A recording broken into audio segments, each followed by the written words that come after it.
Real quick, do you think Nak won that first fight? Nah, I don't. I don't think he won. As a boxing fan, Nak didn't win that fight. And Respectfully, that's to Nak, love. Respectfully, love to Nak, to Anga. That's my guy. But like, he didn't win that fight. No, he didn't win that fight. And Cass I think won that fight. that's why Cass was also even off. He's like, nah, I never lost. And I know people were like, dog, like, And of course, people were happy to see him get a losing verdict, but he didn't lose that fight. Of course, nah, he didn't. He didn't lose that fight.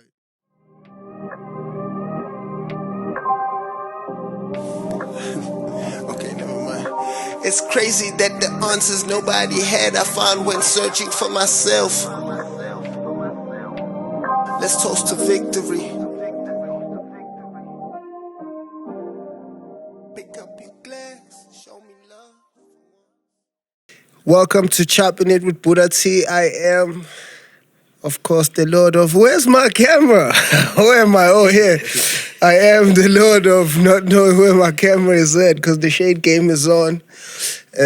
Lord of the entire, Lord of the every, Lord of the jig, Lord of the jams, Lord of the juice, Lord of the himity, Lord of the fits, fuck with me the long way. Lord of the podcast way is what they're saying right now. Lord of the entire. I'm out here with the prettiest ugly of all time. My nigga, Priddy Ugly, please make some noise. Let's go.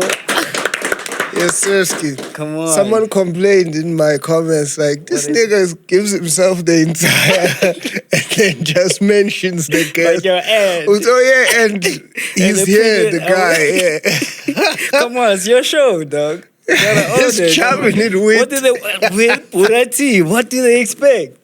Let's go. We out. How you feeling, Fabo? Welcome to the show. Man, I'm under the weather. I'm under the weather. A disclaimer for anybody who's watching this and sees me. If I kind of look terrible right now, it's because like I'm kind of going through it. Yeah. Just to give context, I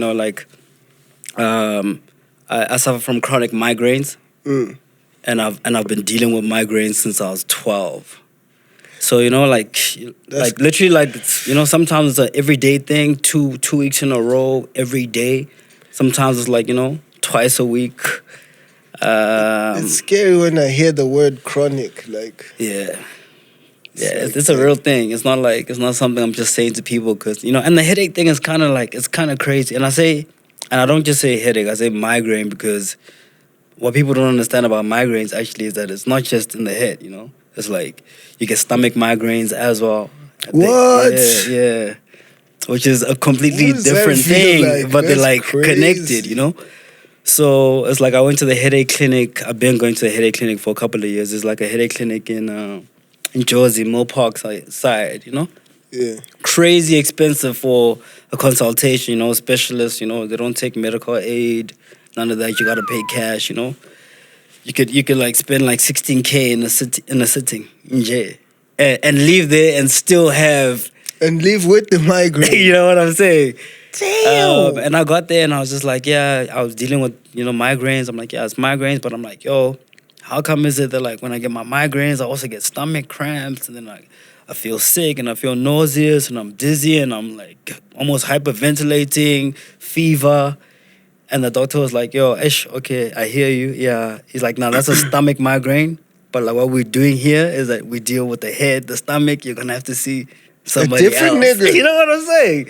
Hell so nah. And give that nigga another 16 also. So it's kind of crazy. So for me, it's like I mean, and they give you prescriptions afterwards and medication and whatever else you must take, And you could be taking like about 8 to 10 pills a day.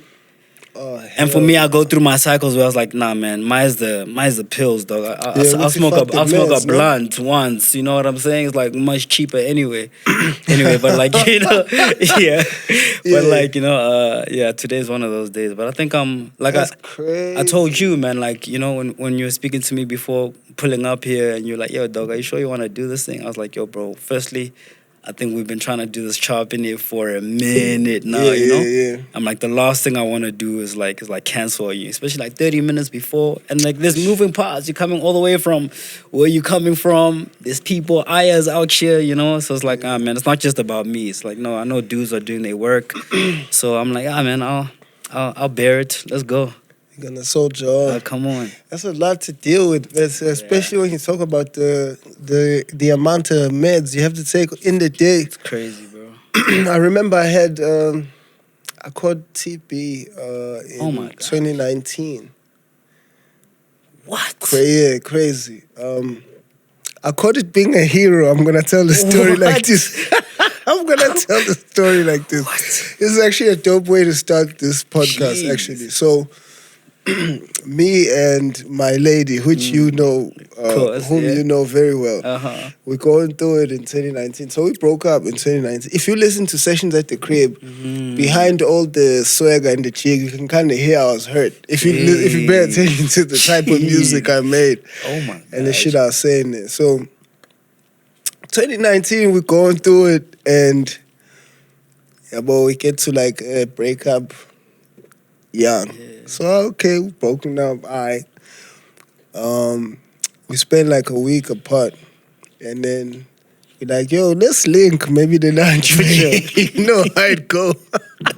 Let's link maybe the lunch way, just to let it, rip figure with it out. ease. Let's go. Yeah. It wasn't even a figure it out. It was just a, let's not let it be manje. For sure. Like, a thing. yeah, you know? like, let's just link, say, all right, no bad blood, whatever. Yeah.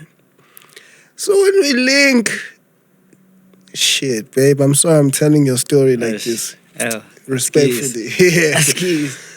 When we link, she's coughing her lungs out. Oh my God. So I'm like, well, she's not alright, but at first I'm like, oh, maybe it's just the flu or whatever. Sure. But I can't beep. I'm like, nah, it's this different. cough is not the one. And also she was very like, you can tell when someone's not well. Like kind of how you walked in Yeah. here, it's just, oh damn, man. You can tell this has been going on for longer than just today. Oh Like, my God. Yeah. this is something for to real. deal with. For So I'm real. like, during the lunch, she starts breaking it down. Like, yeah, she just been going through it, even at the office. So, Robin Hood decides, the hero. fuck this breakup. I'm coming right back. So, obviously, and we didn't know at the time, but she had caught TB. And so I came into contact with her at the Crazy, thick of it bro. before she even went to hospital. And then, so I caught it also. And so that's how I ended up. Anyway, long story short is then obviously I get on the meds. Then you do the 6-month my meds. God. Yeah, boom. And just that thing of doing meds every day. And My nigga. But you're Himothy for real, because you here, 3 years, 4 years later, I'm chill. the Lord. What I love about that TB was it got me off the guai. Oh, fuck. So many of my niggas I've never been like a guy bro, so like I really don't You mess can't with the relate. guy, you know what I mean? So it's just like I don't relate at all. So it's like any chance I get, not to like, shit on niggas, but just like, hey dog, mine's that shit. Yeah, dog. that's me right now. Like when That's I see the niggas, as soon as the nigga sparks one, I'm like, bro, so as soon as you can, Come on. get off the guai. Come on, dog. You know what I mean? That's why I'm super proud of you when I, kind of saw you putting in the hard work. The hard work. Come on. Come on, where's the hard work? Yeah. It's hard. It's hard. It's hard. It's hard Yeah, to it's do not easy. different. It's not. The not consistency is Yeah, crazy. nah, it's crazy. Like, it was easier then because I was on my retirement For shit. sure. Yeah. So Yeah, I'm Tom. at the crib. Yeah. You Sessions at feel the me? crib. Let's go. I'm hitting everything. It's like I'm chilling. So as soon as you kind of get back to work and get active, then it's That's like, crazy. then you have to be like a serious human being to be able to fit gym into your life. Like, I respect people that like wake up, go to work, have a family, do gym, and Same here, my nigga. I mean, Crazy. we spoke last week, 2 weeks ago or so, and I was telling you, I'm like, yo, I had my first gym session this year. yeah, you just got And back. for a nigga like me, is like that's even you're like, hey, for you. Yeah, And for it's a just nigga like you, yeah, come yeah, on. yeah. Come on, like I think people know me. I mean, I did athletics my whole life, soccer at an academic perspective, point of view. I did Morocco Swallows for 4 or 5 years of my teenage life. Your soccer nigga life is for real, man. Yeah, no, it was for real. Yeah, yeah. Athletics my whole life. Gauteng district, South African team, 100-meter, 200-meter, long jump, like was my thing. So people know, they're like, yo, Shit. man, I work out. It's never been it's like second nature. It's like I don't. It's a part of your you know, life. Yeah, but it's like, so when someone hears me saying like, yo, I haven't been working out or whatever, it's like, what? It's Yeah, like, that nah, was dog, crazy. balancing it takes another level of consistency. And I think also like getting into, and not to chop up about the fight so early on, but like getting into the fight, I did so much training for that shit. That like, after it, I was like, yo, nah, I want to chill out. That's a whole Nah, nother like, level. Oh my gosh, yeah. Like, It's yo, not just the nah, my sexy nigga. nigga It's workout. like, Because that's the only work that you've been responsible for. Yo, nah, it's This a whole time. different ball game, man. Like I respect boxers, I respect athletes. What I had to go through in that time was absolutely ridiculous, especially wild. dealing with like what I deal with, like my migraines and shit. I was in and out of hospital. And you were dealing with that even then, Yeah, man. dude, I was, 2 weeks before the fight, I was in hospital for kidney failure. I actually don't even know how the publications caught wind of it, unless I said it maybe, like, Or the in passing, publications whatever. put you out there? The Star newspaper, City Press or whatever, leading up to the fight, because there was a lot of PR, Oh, yeah. And one of the things was like, yo, man, like we saw somewhere that like you were in hospital, what's happening? Oh, and now I remember, because I dropped the video, and the video was just like a snippet of my training. And the video had started with like me on a hospital bed or whatever, Okay, yeah. So I think people, just That's started all asking questions there. What's happening? It's like, nah, man, dehydration, kidney failure, my migraines. A week before the fight, dislocated my shoulder. So it's like already like the people in my corner were like, dog, this fight, why is this thing? That's like, what are you even doing? It's like you don't actually have to do this. But it was also clear that like, yo, but if you do cancel this thing now, like, you the bitch, by the way. You look like you're ducking, yeah. So I was like, dog, let's get it, So we did it, we're here. We'll get to the fight. Yeah, we'll get to it.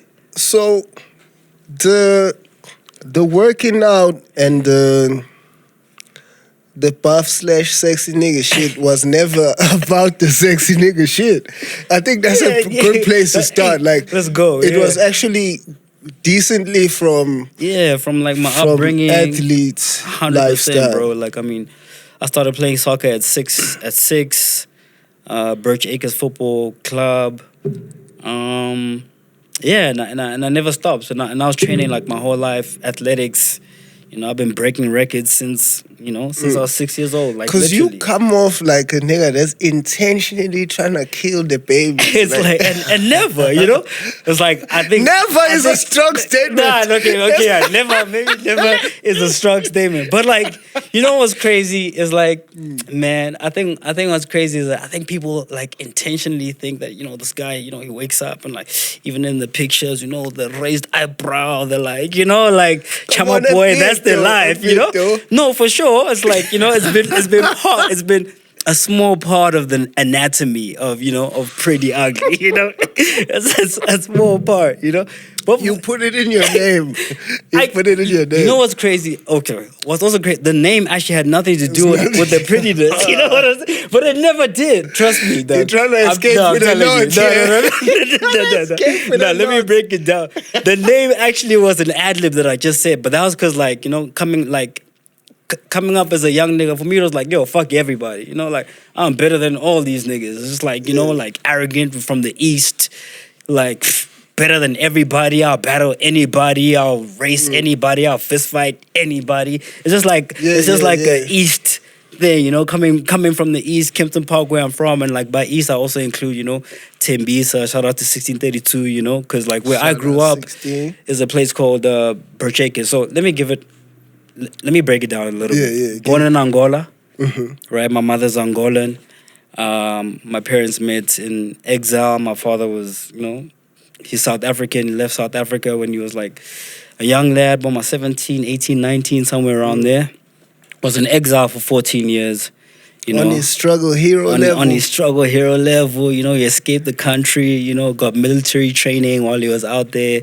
With the niggas, with the big dogs. No, with the big dogs, you know. And my dad actually was in Angola, or could have been in Tanzania, had trained Tito Mboweni. So like a lot of people that my father was actually like, you know, the senior to ended up, you know, in high, you know, government. You know what I mean? That's fine. So, but I don't wanna talk about his story. One day we'll break it down. He'll come on Choppin It. Yeah, he'll come on Choppin It. You know. So he met my mom in Angola. They were stationed in Angola for a while there. He was part of the ANC, and they received military training there. He was probably there for around like 5 years. They had me. As soon as they had me, Mandela got released. You know, maybe a year or two before that, we moved back to South Africa, early 90s. Grew up in Soweto, you know, lived in my grandmother's garage. You know, when my father was still trying to hustle, you know. Still trying to figure it out. Yeah, trying to figure it out, you know. Eventually got picked up by the National Intelligence Agency, which is like NIA. NIA is like, I guess, South Africa's version of what you'd call the CIA. You know, spy shit. So he gave you your ninja level. Come on, you know what I mean? Come on. Now, for real, dog. The whole, it's like, come on, everything dog. level. It's like, trust me, because my father was like, you know, it was just like a matter, like my father was in the military. So for him, everything just needs to make sense. You know what I'm saying? It's just like, yo, the first thing I do, irrespective of how late I am in the mornings, like, you gotta do your bed. It's like, how do you expect to achieve anything in the day if your bed isn't made, you know? So it's like, my father, down to the principle of that, you know, it's like, yo, he likes things by militant. Very militant, you know what I mean? So everything I did had to make sense. So as a result, you know, I grew up under very strict, you know, in a very strict environment. We moved to Kempton Park eventually, and where I live is a place called Birch Acres, Extension 6. And it's literally like 5 minutes away from Tembisa. So most of my homies... Yeah, I was about to say, it doesn't sound like Tembisa. Birch Acres. Yeah, nah. You know?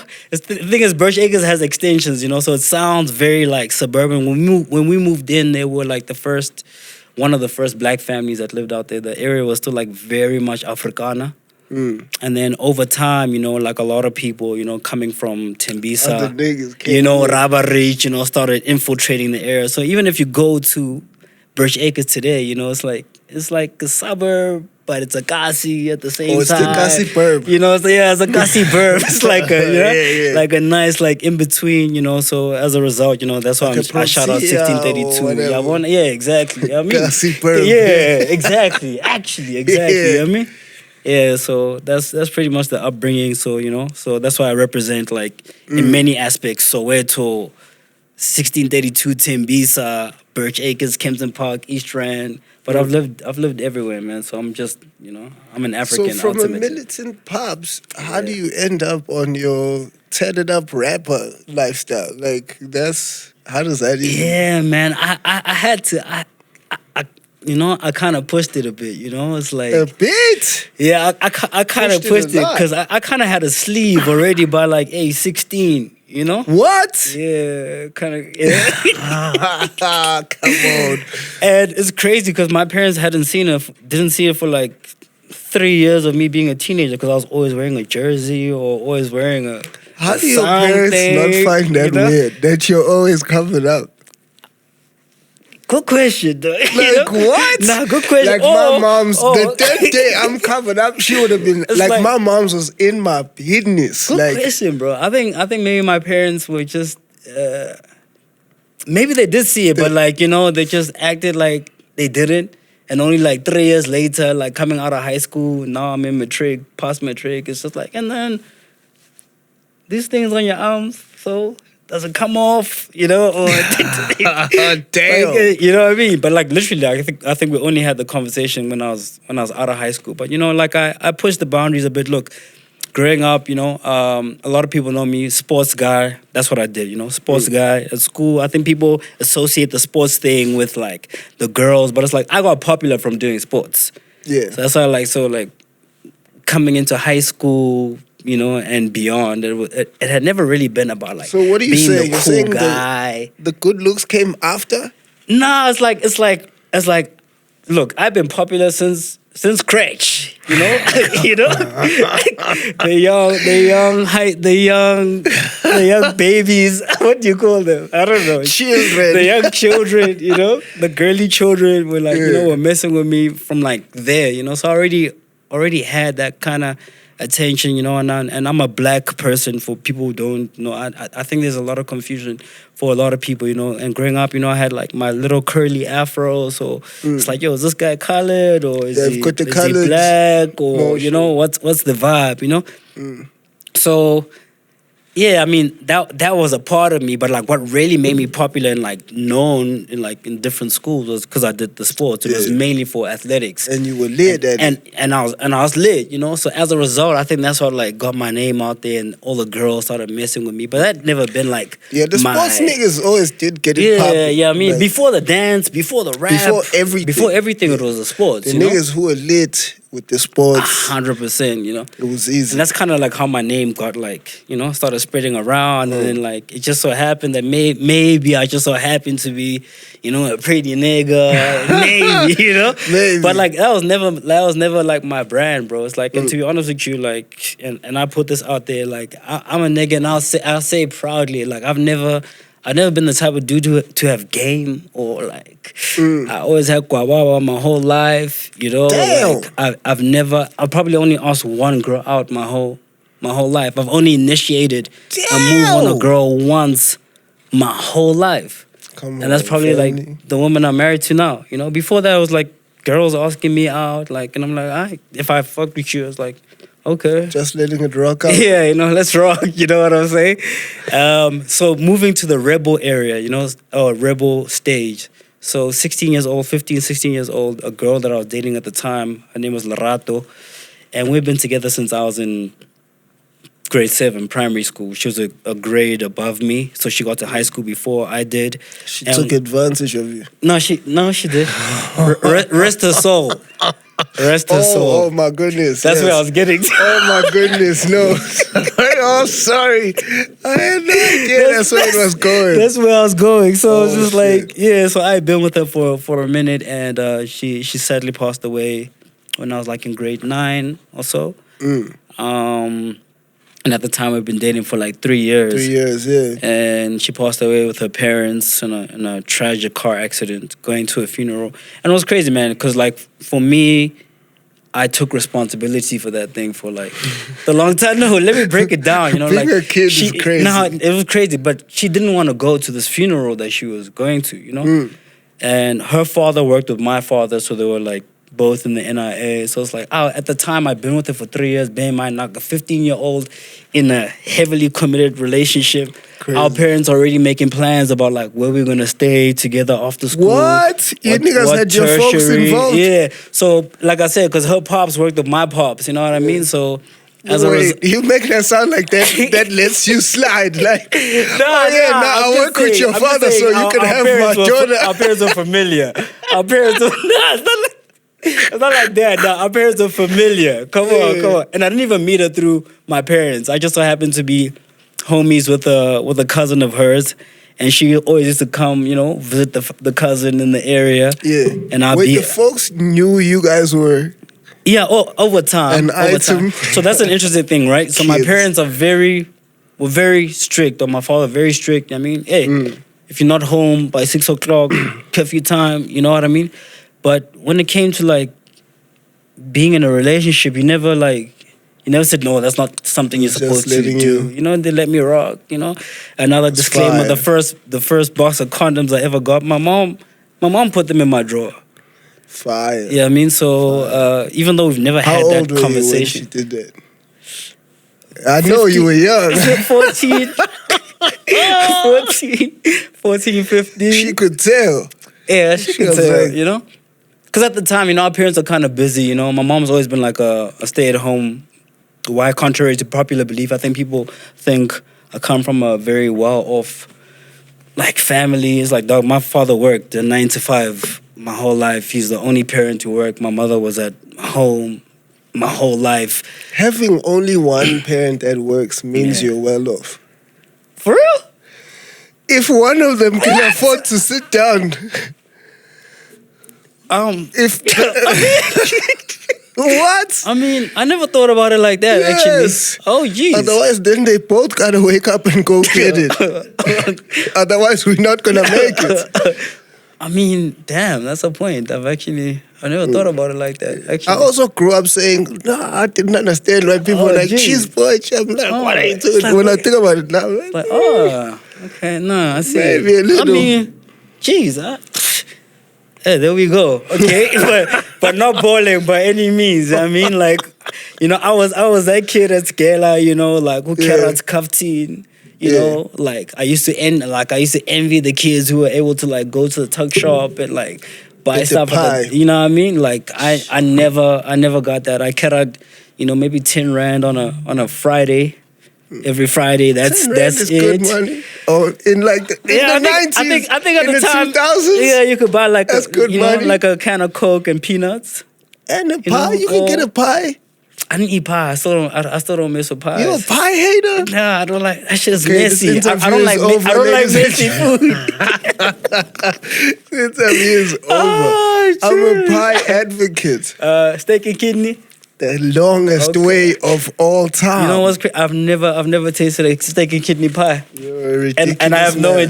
I have no intentions of trying it out. Neither. How? How did you skip the pie era? In school, that was the coolest thing in school. No, listen. Like there was a time where I traveled with my mom, and running back. Okay, there was a point where my mom worked for a brief time. She worked for the Angolan embassy in Jersey somewhere. So I used to travel to Hillbrow. But this is before she had my sister. So this is 1997.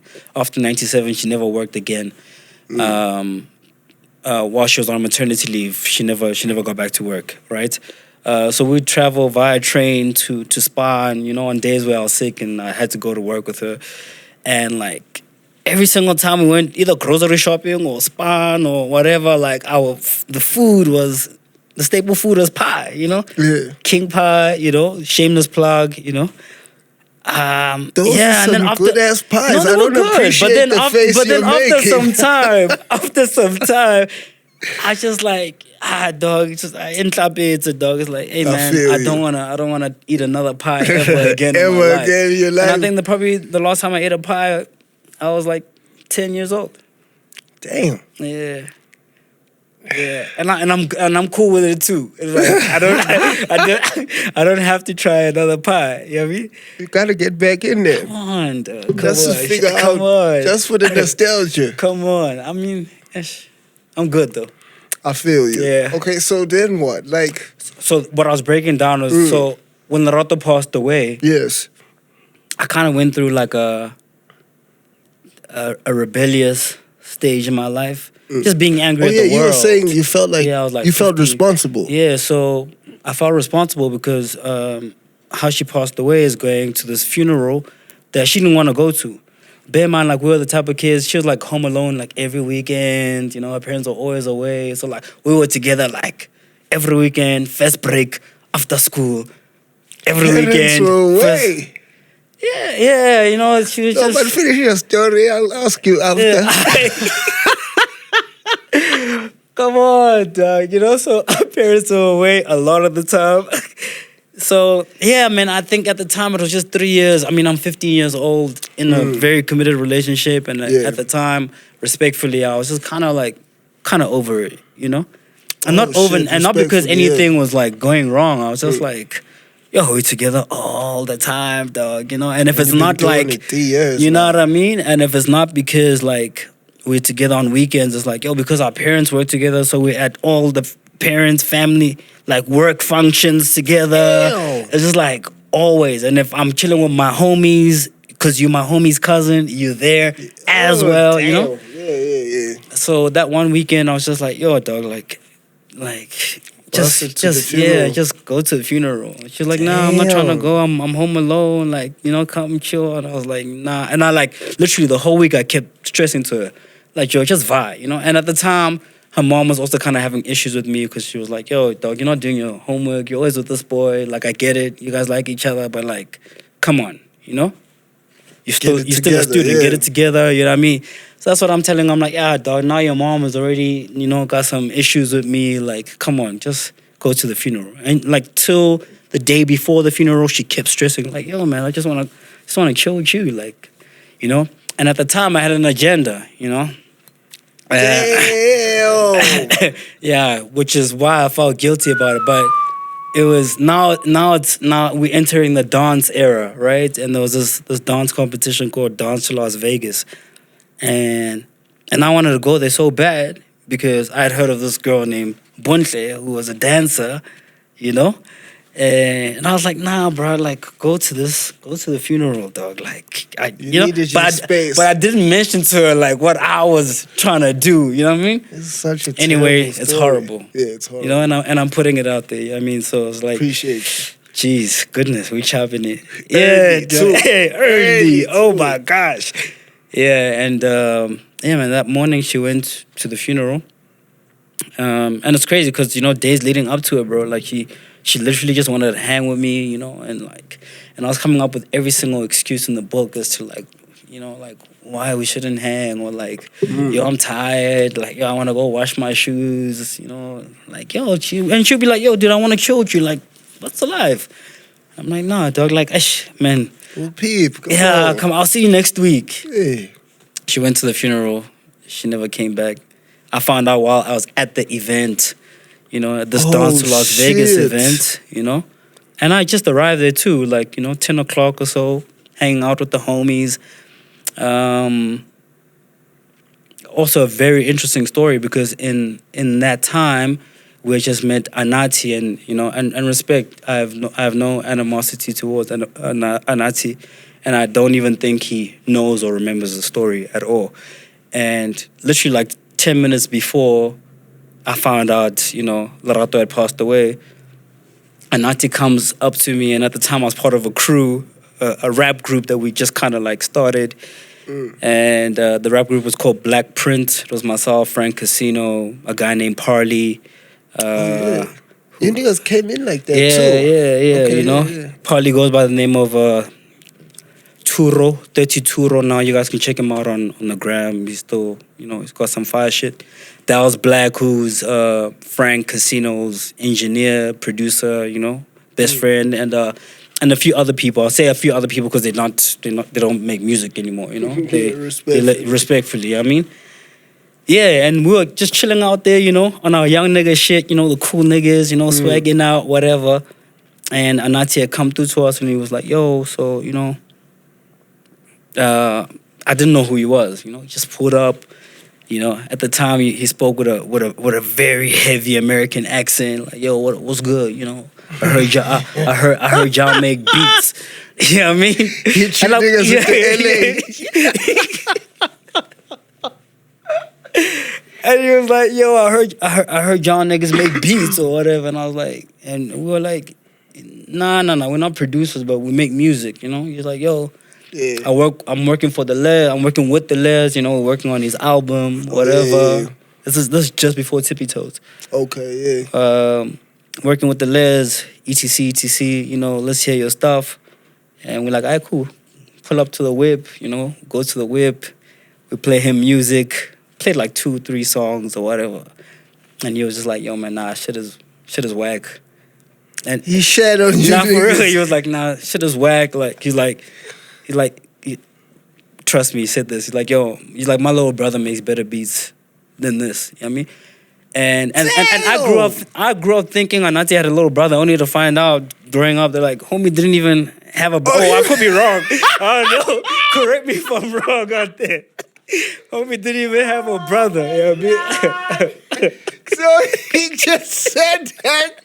Just That's why he shut on us proper. So like he doesn't even have a little brother. for a long time coming up, I was like, he probably doesn't know it. I was like, yo, I want to show that nigga. You know what I mean? You know what I mean?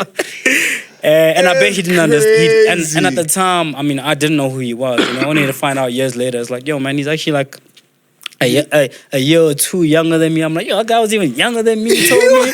You know what I'm saying? My God. So Hell nah. he says that shit to us. It's just like, all right, cool, whatever. He walks away. He goes back to the layers or whatever. We kicking it. We chilling, whatever. He a foul nigga. You know, on our young nigga shit. Then my pops calls me. You know. Oh shit. It's crazy. Crazy. Immediately after that, my pops calls me and he's on some, yo, man, where you at? And I'm like, I'm lying because I never told him with the dance shit. that I'm gonna go to this event. So I'm like, nah, I'm just with the homies. And he just breaks it down to me. He's like, yo, man, you know, he tells me the story, yo. Lorato passed away. This is what's happening. ETC, she passed away like a couple of hours ago. You know, broke down, went home. So you didn't dance? Nah, I didn't. I left. I never even got to see. Yeah, I never got to see none of the dancing. I never got to meet Buntle that day or whatever. Respectfully. Respectfully. Crazy story. Yeah, man, and I went. I dealt with that thing, and in that time, you know, got my ears pierced. Started getting tattoos. Slacking on the football thing because now I'm like, you know, I'm in my dancer / rapper bag, you know, so it's like, oh, you're cool nigga shit. You know what I mean? You're not playing with them. I'm still playing for Morocco Swallows at the time, but it's just like, but it's like I'm just doing it because my dad always wanted me to do sports, so it's like I'm doing it to please him. Yeah. But I'm really not like even like attached to that whole thing anymore. And anyway, that was just to explain like how I got the tattoos, or I have the tattoos, how I was allowed to get the tattoos. So it wasn't like, you know, so I think because, you know, I was mourning and in my mourning period, you know. Yeah. My parents, they just kind of like, they eased up on me, I mean, a little bit. Not to say that it was still hard. They knew you guys were dating. Oh, no, of course, you know. I mean, according to my parents, you know, we were going to get married. Yeah. I mean, we had pictures of her in our house and everything. Like, what? Yeah, that's how serious it is. That's how serious it was. What black folks are these? Like, I don't. It's the Angolan flavor or what? Like, I can't even. I don't even know. They just on their own different shit. That's a good question, bro. It's just like one thing I definitely thank my parents for. Is like, you know, as far as like relationships go and like exploring myself as a young man where females are concerned, they were very open-minded. You know, the other fuck shit they went about, you know, like I couldn't bunk school or like obviously what parents of course. Yeah, I mean, of course, yeah, actually, you know, that kind of shit, yeah, you know. But as far as like if I needed to go on a young date with my girl or whatever. Movies. My dad will hold me down with the young Hana. Just let you know?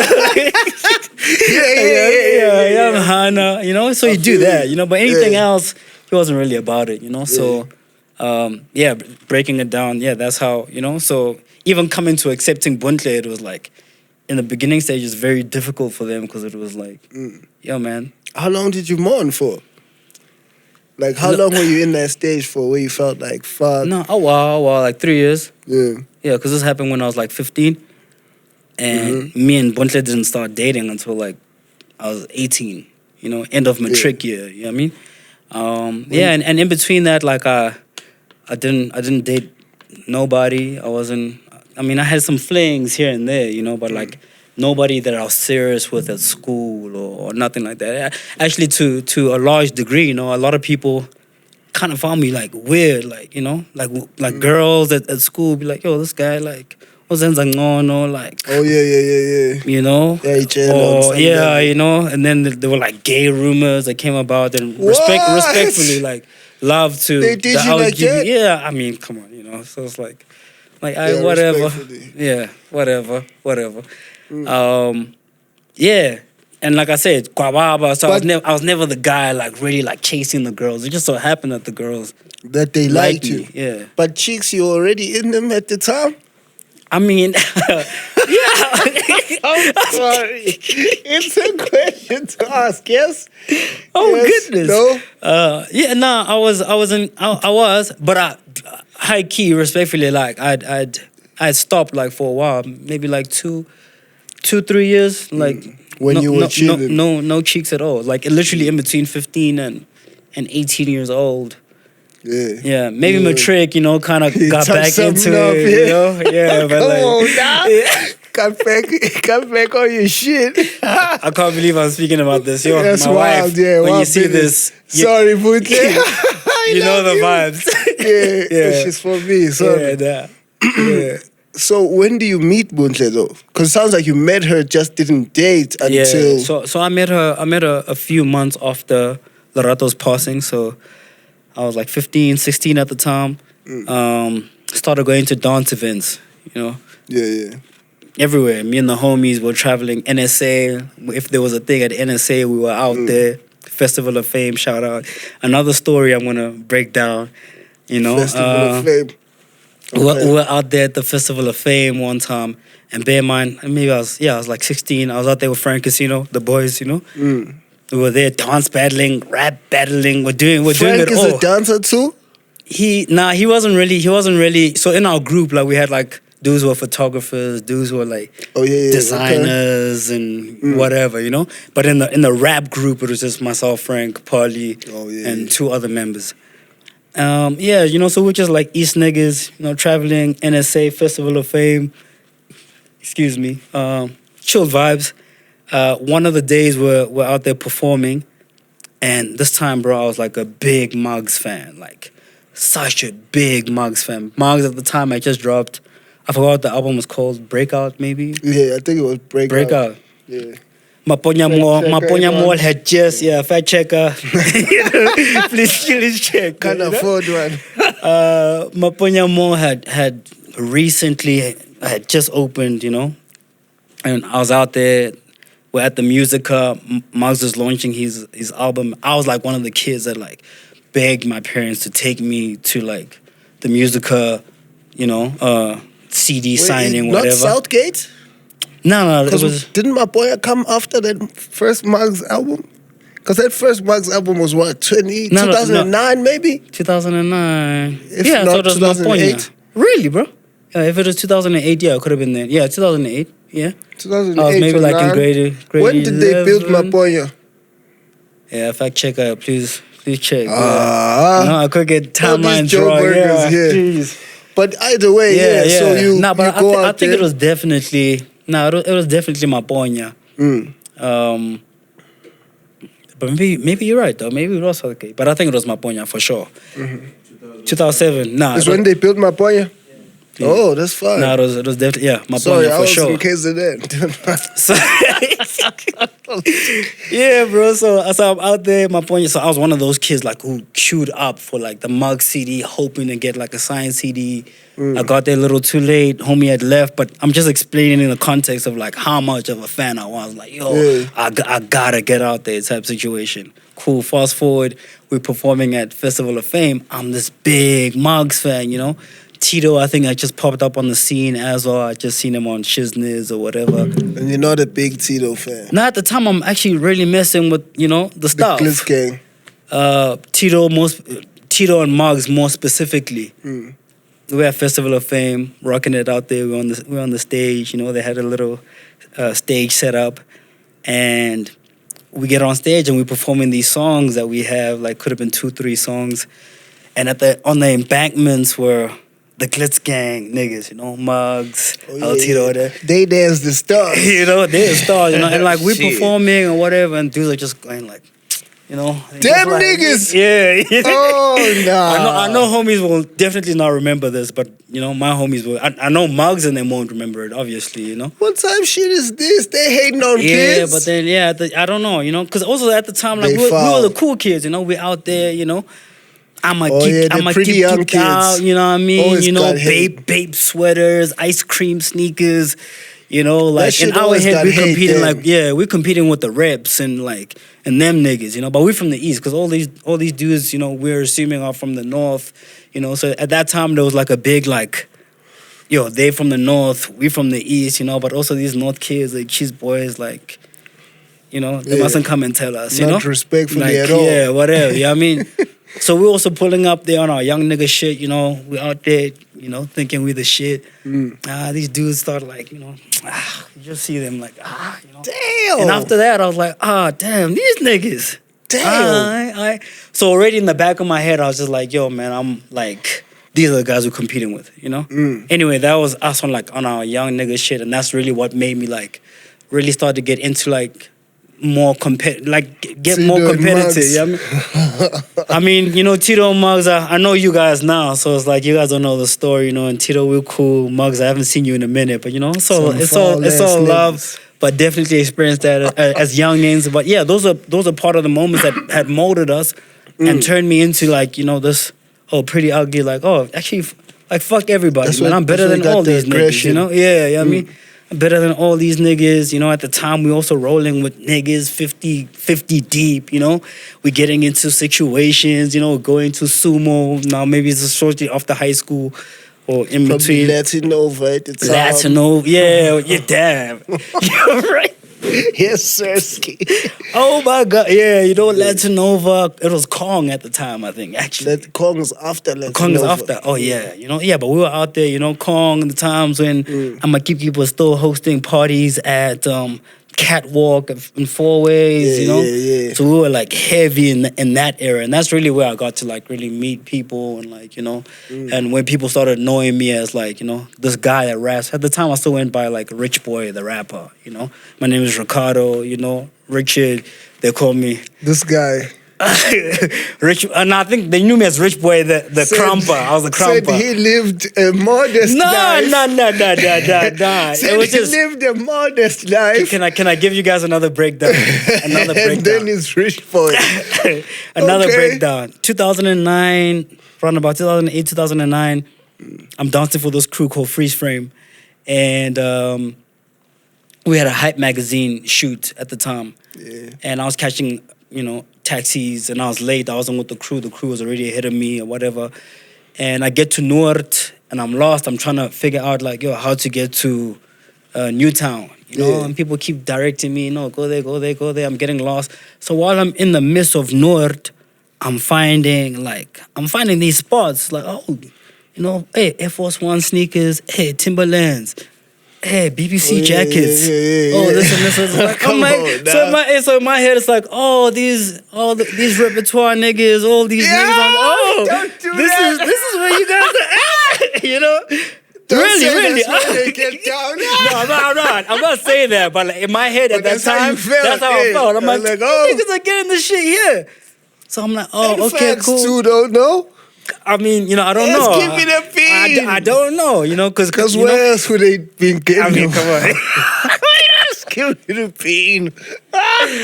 You know, it's crazy when you mention that because I also remember watching an interview that that Nonhle Tema had on Channel O back in the day, and she interviewed Pharrell, and she was just, you know, talking to Pharrell about like, yo, how like ice cream is going crazy out there in South Africa. And Pharrell was like, oh, for real? He's like, I don't know, we distribute. To I think even us back, you know, us these people. He's like, yo, man, do we? And they're like, nah. He's like, yeah, we don't even. And it's like, yo, all them kids out there is rocking you and shit. You know what I mean? Come on. So we were in that era, and so that's to explain. Respectfully to the refs. Nah, come on, Larry, Ntato, We all my went through dudes. that. We all- Come on. Come on, you know, so me and the homies, Frank Casino, Barney. So we're like, okay, cool. So we're hustlers. We young hustlers, bro. So we're like, all right, cool. So we start rocking, you know, I tell the homies, yo, I found the spot, you know. I got We the even plug. even called it the spot. I'm like, yo, I got the spot. I was like, what? We pull up It's on the probably spot. like Nuff or some Yeah, shit. that was even before Nuff. This is like on the other side of Carlton Center. It wasn't even on Small Street. It was like, you know, you really had to be explored. It really wasn't level. safe. Yo, trust me. Gotcha Trust level, me. like. Trust me. You know what I Yeah. mean?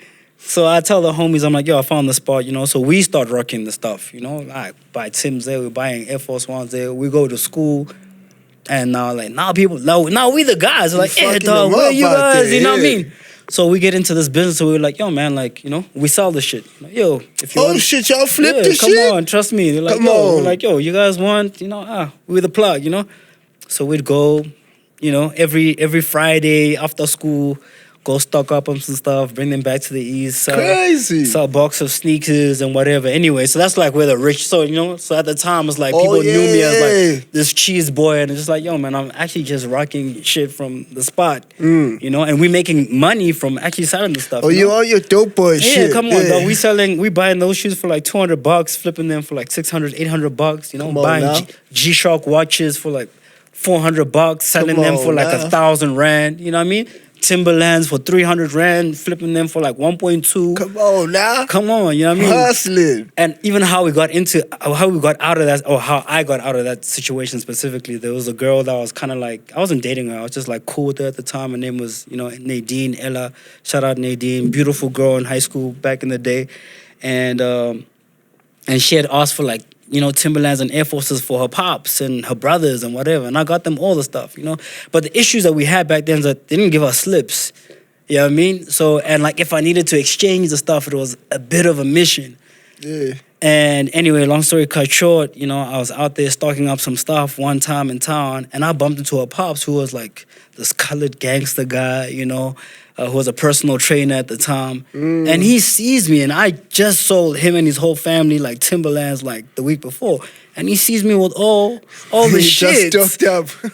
And you know, and he confronted me in the streets. You know, I got slapped. You know what I mean? He touched you up. Nah, for real. He touched you Should up. I even be saying that? Oh, hey, if your timers seeing this out, if it's love, it's respect. Respectfully, You know, Tama, we you had good. to do You what know, you had to do. yeah. You had to do You what know? you had to do. Nah, because I finessed them. You know, I really did. You know, they gave me a couple. of course, They gave he me a didn't couple of appreciate it. thousand. You know what I mean? And he's like, dog, this is where you're getting your shit from. Damn. You know, anyway, so yeah, I was just giving that context. So that's how rich boy the bro. That's why I was You rich on boy your the dope crumb boy. boy You know what I shit, mean? Yeah. I even forgot what we That's were at. fire though. Yeah. Like the rich boy. Just I can Yeah. imagine Yeah. that. Like Yeah, I right? can imagine you at that stage Goddamn. on your rich boy shit, sure. on your dancing shit, Come on. rapping too. Come on. So I also caught the touchline interview where you were speaking about. I think you're asking about the dance area and the pretty boy area. He's like, nah. I know. Pretty was he was. Yeah, that he said guy. you were Yeah, really like, him at the you know? with that. So it was yeah. like, yeah, but it wasn't because I was trying to push that thing. It just so happened, like I said, you know, I had the plug for the drip. You know what I mean? I had the access. and you just pressed it. Yeah, I mean, so Pressed it's just like, yeah. So for people looking out, it was just like, you know, I mean, I remember even getting to a point where me and Buntle started dating, or before we started dating, like, and she can attest to this too. Like, she always felt like, yo, I was way above her league, but not because, not looks wise. She was just like, damn, yo, this guy's always dripping, you know, is pulling up there with the Tom Hardy. Was it Tom Hardy? Yeah, whatever. Yeah. Ed Hardy. Ed Hardy, yeah, with the Yeah, you know, with the Ed Hardy drip, the Air Force Ones, the babes. It's just like, yo, man, I can't.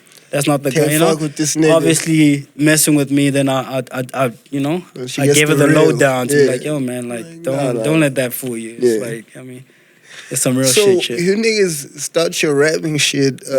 Muggs and Tito are hating. Mm-hmm. What does that do for you? Respectfully. Yeah. So it fuels us, bro. For Of us, course. For us, it's like, so it was at the time where, you know, bongs that just dropped like We On Fire. And it's crazy because like when they had We On Fire, you know, Bongs was doing his auto-tune thing, and like back in the East, like Dell, you know, Frank Casino, Dells, these boys have had like, you know, Cubase, Fruity Loops from primary school, you know? Crazy. So it's like we were already on the auto-tune even before like we heard these niggas drop For this stuff. real? Yeah, you know what I mean? But at the time we were dropping stuff on Facebook. Facebook, you know, Tweet My Mixtape. So when We On Fire drops, you know, in our little arrogant headspaces, I'll speak for myself, I won't speak for the other gents. I was like, man, we started this This shit. is You what know? we do. Like, this is what we doing, you know? So at the time, we went by the name Crunk Era, you know? Because, you know, it was Lil Jon and the East Side Boys. Yeah. You know, we're into that kind of shit. It yeah. was that time. Yeah, man, it was that time. So, yeah, for us, it just fueled us, bro, you know? So we just kept recording music. And high key on the second song that we had recorded, we knew a girl named Vusiwa. Vusiwa used to be part of Amaponi. Her father he's like a big Maskandi artist.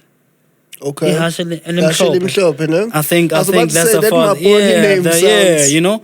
Yeah. So they Weren't those girls fire, kind of? Yeah, no, they were. Yeah. Respectfully so. So one of them, I think it was the younger sister, Vusiwa. She was a YoTV presenter, and she knew Frank Casino and them, and she eventually got one of our songs or whatever. So she organized for us to go perform on YoTV, Big Breakfast. And You niggas had YoTV panties as youngins. You niggas are killing me. come on, this guy. Come on. You niggas had YoTV panties as fire. Yeah. Yo, shout out to Oh, Frank for the goodness, plug. yo. Yeah. You niggas jam out. Yeah, man. You know, respectfully. so we out there, we perform, and on the day that the homies were there to perform, ironically, I wasn't with them on the day that they were performing on Big Breakfast. At the time, I was dancing for Joop Joop. So, like I said, I was dancing. Damn. Yeah, I was dancing for this group called Freeze Frame. You know, big dance group back in the East. You know, the niggas are doing well. You know, we known by everybody. I You know, remember Freeze we're winning Frame. every dance competition at the time. So we just so happened to be. We turned out to be. We end up being Joop Joop's backup dancers. You know, somehow it happens. We met him at an event somewhere. We like, yo, dog, we dancers. And he's like, all right, cool. You know, at the time he was dating Amanda Dupont. And, you know, he came to our rehearsals. Amanda was trying to get into the industry. You know, at some point she was dancing with us. We're trying to teach her how to dance. Anyway, so I was dancing with Joop Joop. The boys went to go perform. And while they were there performing, this guy named Vusi Lu was there. Vusi Lu or Vusi Liao, people know him as Vusi Lu. And at the time, Vusi Lu, so Vusi Lu used to be like an A&R at EMI. He discovered Toy DeLazy, Double HP, Dope. Mendoza. At the time, he actually managed or had signed them or whatever, you know? And he was pushing this R&B group called TXL, and that's how they were on YoTV, and he saw the boys, and he was impressed by, like, what is happening. So he speaks to them. He's like, yo, man, like, who are you guys? What's happening? The guy's like, yo, this is us. We only have 2 songs. You know, we out here. He's like, yo, 2 songs, you're already on YoTV. We're like, yeah, the homies.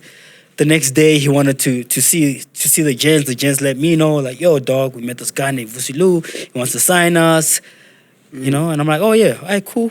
We'll go see Vusi Lu the next day, which was a Sunday. And on the spot, you know, he introduces us to Stethoscope. At the time, he was pushing Salvin, Ammunition. Hence, I'm featured on the Ammunition project from like 2012, and I think he won What? best rap album in 2012, and I'm featured on that journey. Come on now. dog. You know what I mean? Come on now. I'm on a song with him and Salvin. I forgot what the song is called, but you know, it's out there. That's legendary. Yeah, What? shout out. Those are my That OGs is for real. You know what I crazy. mean? And yeah, so Vusi signs us, and we're like, yeah, we're the new hip hop kids that he wants, you know, to take over from like what our Crazy Lou and them were doing. So in the time, like we're viewing guys like, you know, Glitz Gang, Les and them as like competition. Obviously, like we're nowhere like, near where they were at, but like in our heads and you know, as far as Vusi was concerned, like he was grooming us to be like the next them niggas. So like if you go check out like old school Salvin videos, old school Ammunition videos, more specifically Salvin videos, like we there in the background, just, you know, just in the car, cooling, you know what I mean? Yeah, man, and that's pretty much like where I really started taking the rap thing seriously. And that was like, I was 15, 16 years old. Got my first record deal, was signed. It was a 5-year deal.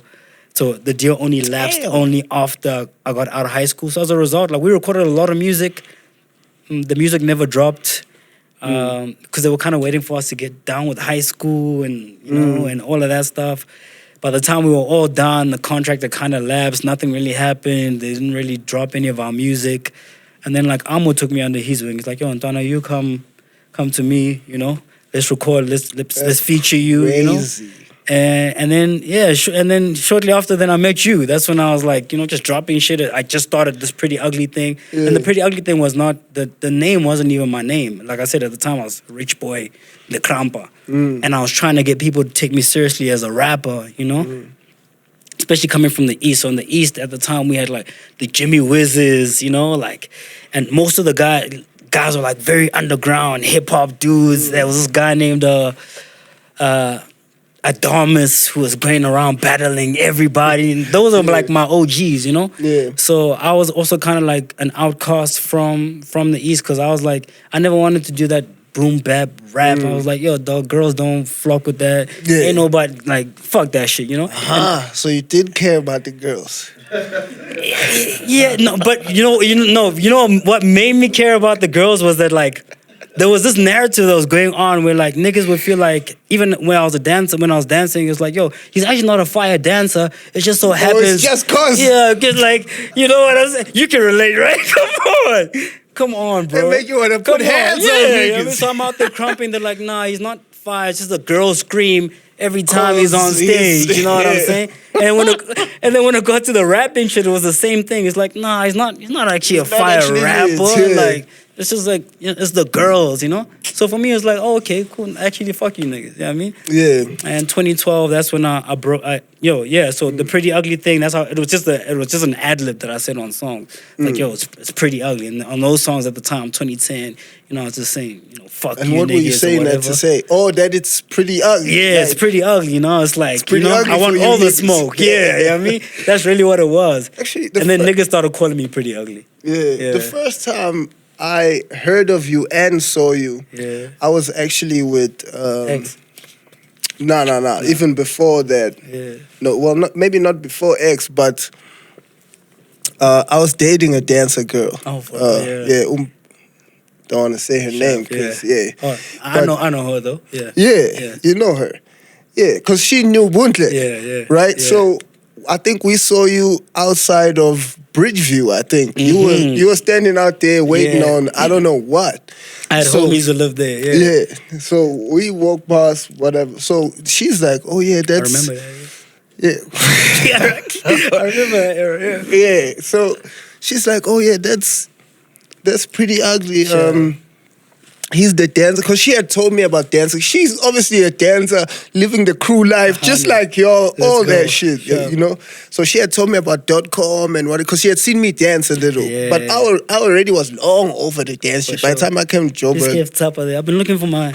Yeah, no. If y'all see me on the camera looking for my Tapa, it's like, yeah, I think I probably left it in the car. Yeah, that's what I was looking for. Yeah, you're not... Yeah, I'm not... Yeah, come on, my bad. Please continue. Yeah, so she told me, she's like, yo, that's Priddy Ugly. And I think you were probably already dating Bunche at the time. Yeah, I think she said, I was, yeah. he's dating Yabo. He's dating then. Her whole thing was, yo, you are lit with the dancer shit, because that's what she was saying. I remember she respected .com, because when I met .com, I told him the same story. I was like, yo, I actually had heard about you from my girl. She's like, yo, you really hit me like that. And I heard the same thing about you. So if niggas were saying you weren't really Himity, they were hating on you. Come on, niggas are hating, come on. They were hating. Yeah. But of course, the hate is warranted. I mean, they're not going to hate if you're not doing it. They're not going to hate on you if you're not doing nothing, you know? Yeah, but for real, dog. High school times, I was like that guy. But I dealt with that thing, like, even in soccer, you know? Because I played for Morocco Swallows. And at the time when I played for Morocco Swallows, I was the only kid, like, from the burbs that was out of town that played for Morocco Swallows, because everyone who played for Morocco Swallows had to audition as the hood niggas. They all live in the same hostel together. So even when I joined them, it's like for years, bro. It's like, you know, dudes didn't fuck with me. It's just like, just giving you that treatment. You know, he's just here because like the coach likes him. Like he didn't have to. There's always trial a for to these get niggas. here. You know what I'm saying? So for me, it's just like, I think also like when people ask me like, yo, dog, you deal with so much hate. Like, how do you cope? It's like, bro, I've been hated on It since I was became 3 years normal, old. You know yeah. what I mean? It's like, so all this shit that's cool to you, being the best dressed, whoever, the best, like my nigga. Been doing I've it. been doing that. I don't care about Off that shit. that You know, now, I'm yeah. off that. Yeah. Yeah, I immediately got off that after the Smashes shit. Yeah, man. Um, Yeah, I know that was a heavy one also, yeah. yeah. Also just on the outside looking in, you know, and also knowing you personally, I know that was like Yeah, I could tell it from the was people weird that for me. love Also, I me. was Yeah. like, damn, what the hell is that? You The know? people that love me, like when they talk about that time, it's Yeah. like, hey, that was tough time Dude, for us. high key because you know I was offered the deal by Cast Time, you know, and it was just like by Utabi, so you know, Yeah, and a big part of the reason why I hadn't taken that thing was like I didn't mess with like how they did you, no, for real, because I knew I think you told personally. me this actually then. Yeah. I was like I didn't mess with how they did you, and like yeah, I just. And for me at the time, I saw someone speaking about, you know, and respect to my OG, like, KO was literally like one of my favorite rappers, you know? And at the time, Kid X was my favorite rapper Kid for X the was longest all time. of our favorite Like, rappers. Kid X was my favorite, That's how he was the rapper, rapper's favorite you know? rapper. Like, like, yo. And, yeah. So in that era, like, yeah. And so when they approached me for the deal, for me, I was just like, dog, I've been around these bros before. They never agreed. You know what I'm saying? Yeah. They also did, you know what I'm saying? They also did my dude smashes dirty. Yeah. So it's just like, I mean, I went to go have the meetings with them. Buntle sat with me in the meeting, and I sat there with KO, Tubby. So, you know, listen to them. And, you know, at the time I just dropped You Don't Know Me Yet. And you know, Fire and too. they were kind of messing with, you know, the stuff that I did there. KO was like, yo, especially that Bula boot lane that you did. That's, you know, I feel like we can do something with that, you know. And I respected that and I appreciated it, but I was also like, Imagine I was they on the even tried to fence. sign Fox. oh God, They tried to sign Fox. Imagine. I didn't know that. I was like, these niggas are wilding. Whoa, These niggas are wilding. I've never told this Oh man, to anybody. They tried to sign Fox. I need to leak. I should have leaked before the show. We're gonna talk Damn. about where we pick it up Sure, from the cash yeah. time trying to For sign sure. you Let's go. when we come back from here. I just wanna say quickly that this episode is brought to you by Carling Black Label. Okay, maybe it's not, but they invited me Come to on. an event this past weekend, so we're trying to cozy up to them, guys. Tag them, say things, do something. come on, do the right thing.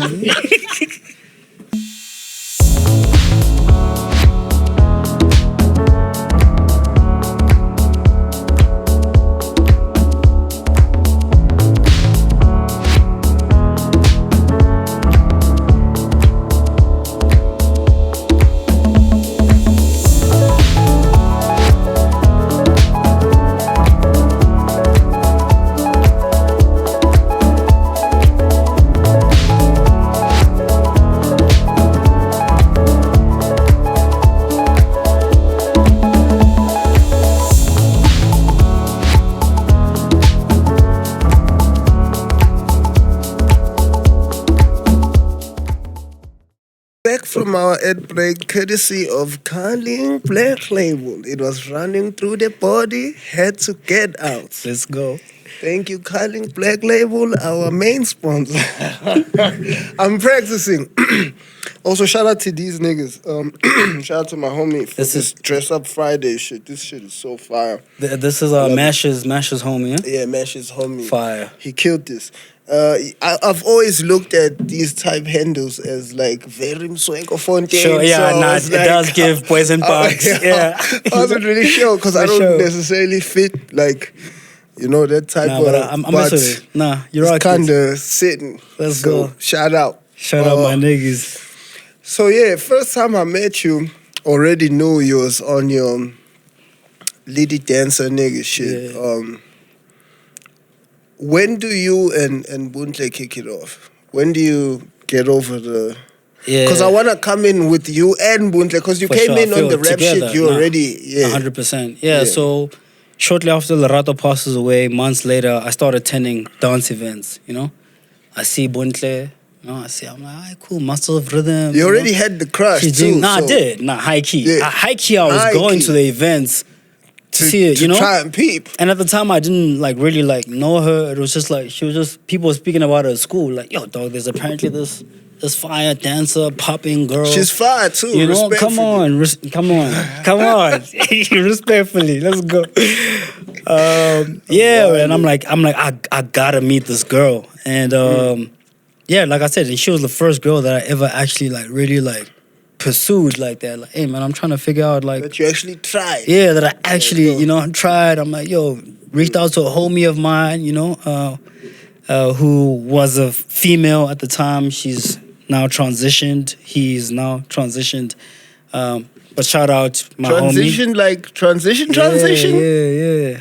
Oh, that's Yeah. crazy. So she was also part of the group that we used to be part of, the rap group. Yeah. Fire vocalist, fire spitter. Yeah. At the time, I thought she's like the best female spitter in the world. That's how I felt about her. She was like that fire. Yeah, and I kind of used her because at the time people thought me and her were brother and sister, and so we just kind of went with it, and like I was like, yo man, reach out to this Bunta girl, like yo, get a BB. It wasn't BBM, it was Mix It at the time, whatever. Yo, get a BBM or Mix It pin, however, whatever the hell that thing was, So I never done. That's completely out of character for me. For you to even try. Yeah, come on, So yeah, that's when Butler came into the picture. But like, so we're just homies up until I was like from 16 years old up until I was 18. And yeah, we just used to just chop it, I was like her confidant. She'd tell me about her boyfriends at that time. I was actually heavy in the friend zone, actually. Damn. Yeah, I was mad in the friend zone, Every time I tried. Like, I'll call her and I'll be chatting to her. It's all vibes. And then, Kante, I'm at the next event and she's there with her boyfriend. It's like, Kante, like... How did you end up in... okay, that makes sense, though. Yeah.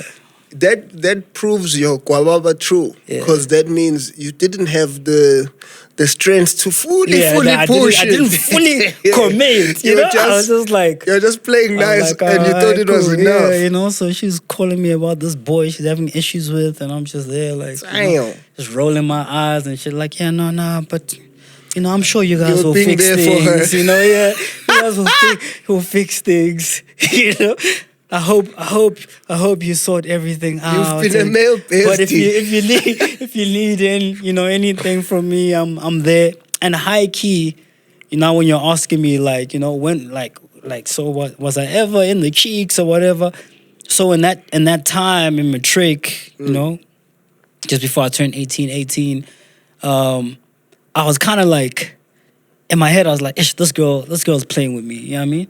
Like, she's giving me all this attention, Gandhi. She's out here with other playing niggas, a little. She was doing her thing. At the time, she was part of the repertoires, moving from different crews. By moving, I don't mean like being with niggas from different. Like she was like the lit dancer. So every dance crew wanted her in the crew, Which she still is. Yeah, she did have that name actually. Yeah, no, for real. Yeah, she did have that. So yeah, so I was like, man, this girl. So it's like, without her knowing it, like to spite her, I'll be like in my feelings on my own there in the East, and that's when I began like giving these girls attention, like the whatever, just to get it popping. Yeah, I was just like this girl, never mind this Bunta girl. And that's so crazy. That's let me not disturb you. Actually, go on. Because you just made me realize, like the hurt cycle. No, for sure. Comes from that. Yeah, it comes from that. It's like niggas will sit in a position they don't want to be in with 100%. A girl and then feel away, can't tell her they feel away, so they have to express it somewhere else. 100%. So they gonna go hurt some other girl who's also with a nigga she doesn't want to be with because she can't get the nigga. It's like... It's a loop, actually. It trickles down. That's terrible. Yeah. You just made me... You just made that I've hit. Me and B actually speak about it a lot, when you speak about like, young boys, why certain guys end up the way they are, and everyone ultimately becomes a victim of their circumstance in whatever way. Sometimes you grow up with your parents, your pops beating your moms, and you turn out to be a wife beater, or you want the complete opposite because you've seen how your mom has hurt. So usually when we see guys doing whatever they do, I'm always like highlighting it to Bunta. I'm like, you might find we're on social media. We're seeing a little young boy getting his heart broken at age 8. you know, the girl that he loved is now with another boy at Some school, lady kid, and that's yeah. usually like what creates a shift in his mind Yeah. and makes him turn out the way he ends up being, and now he's Yeah. the dog, and like, you know what I mean? Yeah. But anyway, so that's really what was happening. I was like, this girl doesn't take me seriously. She thinks, So thinks she I'm had a you bopeye, running you through know? the cheeks out there. Yeah, I wasn't like running through them, but I mean, I had access, you know. I didn't have to try. It was just like, you know, Yeah, they were kind of that causes a availing lot of themselves. access. Yeah, 100%. But I Yeah. trust in your discipline. Yeah, I mean, I but then feel- yeah, going into, you know, my matric year, eventually towards the end of the year, you know, I'm writing matric finals, and yeah, we start chopping it. Buntley at the time is the first year tertiary. I'm still in matric. Yeah, and then eventually she was the one who was like, you know, was like, yo, dog, what's your life? I'm trying to come see you. I'm like, oh, you want to come see me? She's like, yeah, you know. She comes to my spot, we kick it, we hang out, you know, and we hung out. My younger sister was there, like we literally hung out. And I was like, yeah, man, this girl's actually kind of cool. So I began crushing again.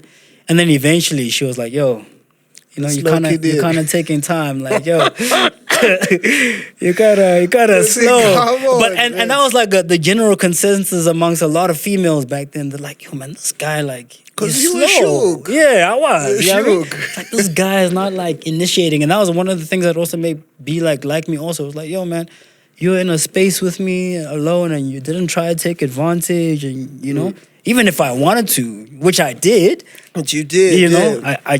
I did it. But at least you got know? the respect Come points on, come on. of the guavaba. Come on, You Tom, got the- come on. 15 years later, I got the on, man. ring too. You know what I mean?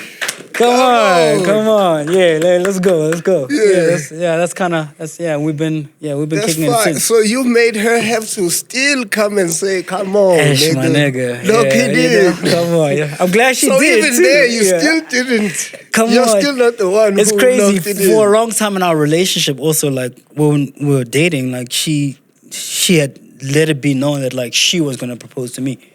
Also, you know. Oh, that's crazy. Which didn't end up happening. I ended up proposing. You know. We would hope, Yeah, nigga. you know, like what? years later. We would fucking hope she didn't have to. Yeah, What? man. But we out here. Yeah. So 15 years later, 14 years this year. Did you know then? Yeah, I did. Immediately. Yeah, no, for sure. I told her one of the first convos. I think I told her I loved her before she told me she loved me. Yeah. Type situation. I did the you know? same with my. Yeah, you know what I mean. I was like, yeah. And it's crazy. I told her I loved her before she was my girlfriend. I think that's what initiated her Ew, saying. nah, like, we're not you doing know? that. It's No, just- no. Come we're on, not I was the doing best that. friend. I was the We're best not doing that. Oh my God, Priddy. We're not doing that. Hey man, come on. Oh, Maybe y'all might need to oh. start doing that so you can talk about being in 15 years later. Come on. I'm ringed up, I'm nice, come on. Priddy. The Lord of the Jig, the entire Lord is that I just like had for he's you. disappointed. He's like, oh. Like, don't do me like this. But that's why I'm putting it always out there. seen you as like Nah. my fellow, like Nah. fellow. My boy. Where the girls are concerned, bro, I admit it nicely though. I never I had like game. that though. I like that. Till this day, I'm sure I don't have game. You know, I don't. Don't need it. I definitely don't. Don't need it. Yeah. You Let's know, go. You're done. Yeah. Yeah. I mean, All right, so Yeah. she's on her dancer shit. for sure. You on your rapper shit. Yeah. Love and hip hop. Yeah. I feel you. Respectfully. Yeah. Respectfully, yeah, respectfully. For sure. Yeah. And so what? That's the dream. You guys are manifesting it. You guys are doing what? Yeah, man. Like at the time, she's studying corporate communications. Now this is like 2010. I'm working at the airport, working retail, selling on my Keep G-Shocks, but on a more official level now. Not You're not on trapping my, anymore. No, I'm not trapping like that. You know. So I'm selling to all the guys who are the guys there. You know, Les and them are popping by the store to come buy some stuff. Anati at the time coming by to cop some stuff. Met Neo. The whole industry, basically, everybody came through me. Obviously, they didn't know who I was at the time, you know. yeah. But I'm literally chilling there writing raps the whole time I'm I'm selling. You know, I'm working crazy hours too. You know, it's the airport, so. I mean, at the airport when they had the stall out there, man. Yeah, and we had two stores. We had one by domestic and another one by international. International, yeah. So shout out to my OG Cliff Masande Mfenyana. People know him as old man Cliffy on the gram. You know, he sponsored a lot of young dudes. You know, videos, dress code for years, dog. For years from. I'm a keep to petrol and milk to Bambata. Shit. To even the Galax boys guys, you know, they, you know, he shared resources like, yo man, this is where we get our stuff. At the time, obviously, because we worked at the airport, he worked at the airport for a while. He had the plug for the flights, you know. Dudes could travel, go get the stuff wherever they got them from. You know what I mean? So he was the plug, still is the plug today, doing extremely successful. Like he's he's on his shit right now. So shout out to Cliff. He gave me my first job ever. So that's what I'm doing. 2010, working. Buntle's studying corporate communications, but still very passionate about this dance thing. But she's feeling like, you know, she's not getting like support from her family. Her mom T doesn't really want her to do this thing anymore. And I'm the nigga the whole time, like encouraging her, like, yo, dude, like stop stressing. Like you're gonna do this thing. But at the time, it's like, yo, dog, dancers don't make money, which is why I stopped dancing. Because at the time, we respectfully were not making no money, you know? We winning dance competitions, but you in a group with 15 niggas. You know what I'm saying? So that 50K means nothing, you know? We're getting uniform, and that's it. You know what I mean? It's a wrap. You might get a young 5 clipper here and there, but the lead niggas are probably taking. Come on, you know how it goes. You know how it goes, bro. You know. So for me, it's like, nah, never mind this dance thing. But I'm like, yo, I supported her throughout the whole thing, you know. And even at the time, you know, now I'm starting to catch a buzz now, going from 2010 into 2011, 2012. On your aviator shit. You know, I'm on my aviator shit.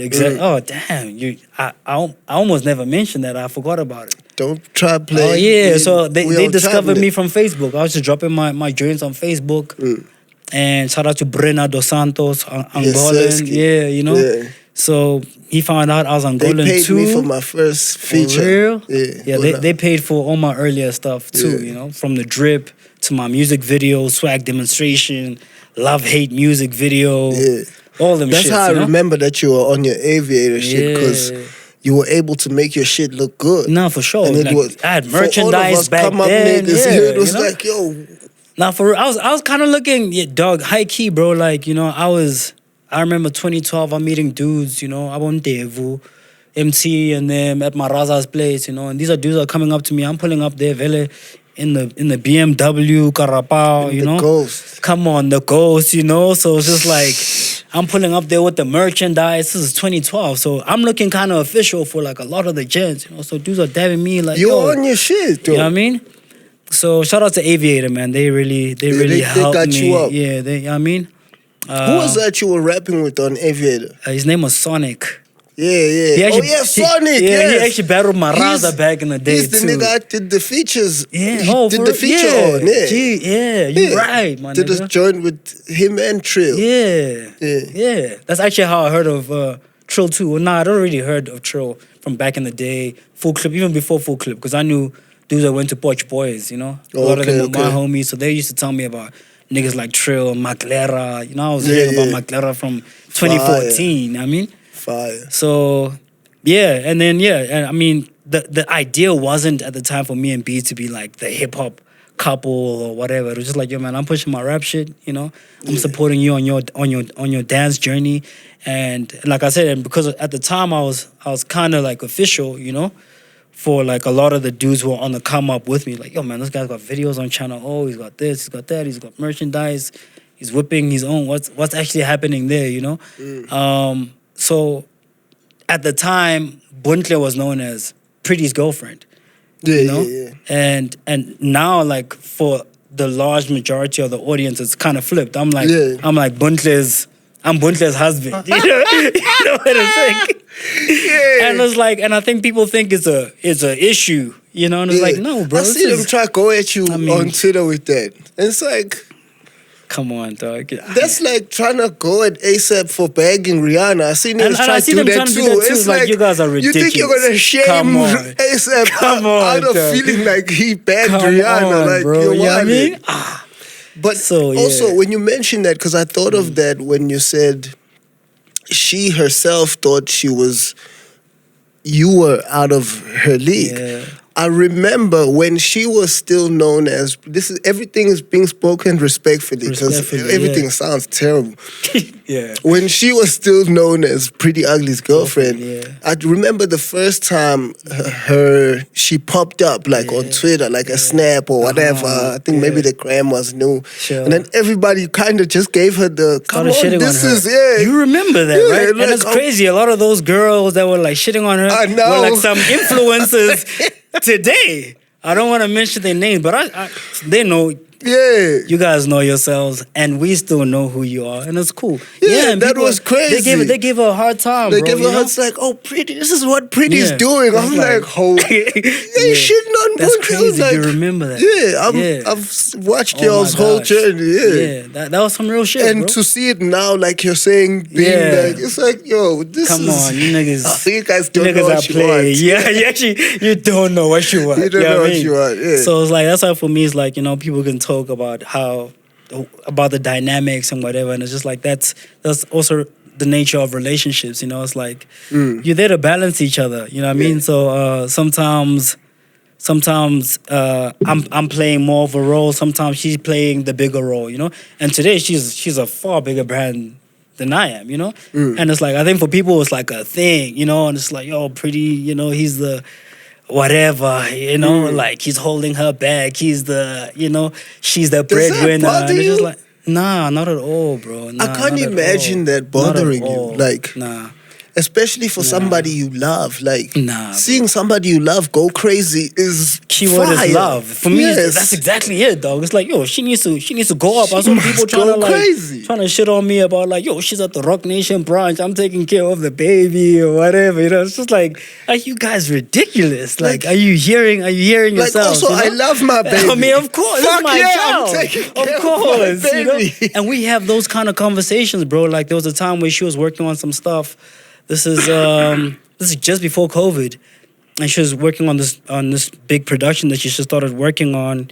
Heavily pregnant at the time. Oh, I think she had we're just about to get Africa. We're getting all these deals for like, people want to do reality TV shows on us, and all these big stations are like approaching us, which they have been for years, and it's like, that's never been, for me personally, it's never been my thing. I never wanted, I don't fuck being a celebrity, It's like I don't Yeah, the actually care celebrity about shit, yeah. the fame shit. Like when I say that, dude, I've been the coolest kid since 3. That's low-key You know what fame I'm saying? from Yeah, a so it's kid just like, level, yeah. That's why I've never been fazed by that shit, And I kind of lost my trail of thought there. So she had left, or she needed to go do this production in Cape Town, and she had just had the baby.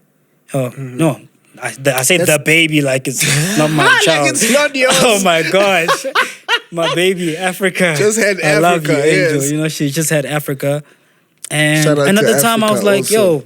yo, shout out my Yeah, baby girl she's- out there. Yo, she's precious. she's a champion, bruh. And I was like, yo, go do the job.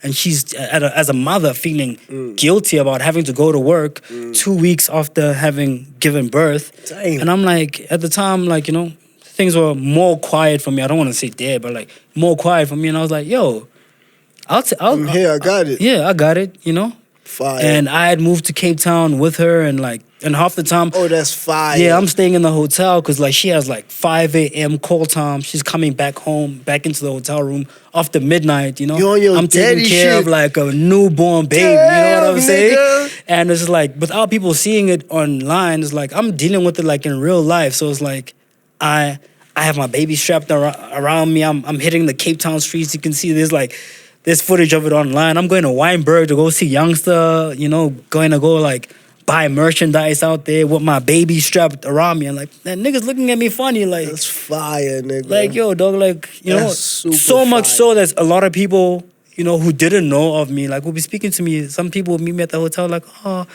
oh, that's so sweet. Oh, shame. What happened to her mom? Of course. It's like, no, the mom is very much alive. Isn't that crazy? When people see you as a dad with the kid without the mom, they Yeah, ask what they're like, happened yeah, to the mom. it's Like, like- nigga, nothing. I'm just being a it's dad. like, I'm being a dad. just being a But dad. that speaks to our society, to like Yeah, how much facts. people are not used to seeing actively present black fathers. You know what I'm saying? So literally, like I had a dispute with the person at the hotel that I was staying at, and it was a Muslim colored guy who was working at reception. And he was just seeing me come downstairs every morning carrying Africa on my, around me there, like with the straps there. And one day, like I just noticed this guy like staring at me every morning, And then one morning he was just like, "Hey, my bro, in my culture, we don't, the man doesn't hold the baby like that, and you know what I'm saying? He's like, the man must work, and then, so what is this? He even asked me, he's like, is your first baby, ne? And I'm like, yeah. He's like, oh, that's why, almost like, oh, you excited, soft, yeah, you you soft. that's why you like this, you know what I'm saying? And I'm like, yo, bro, I don't have to be explaining Who the my fuck life are you, to nigga? you know what I'm saying?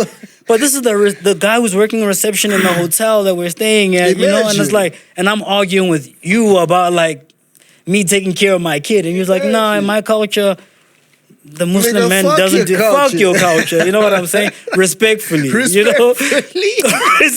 It's like, come on, niggas, So I'm dealing with that shit like in real life, but it's like, man, those are like crazy Also, defining by the moments time for you're me. catching it on Twitter, It's like I've already been experiencing this thing. it's your real life.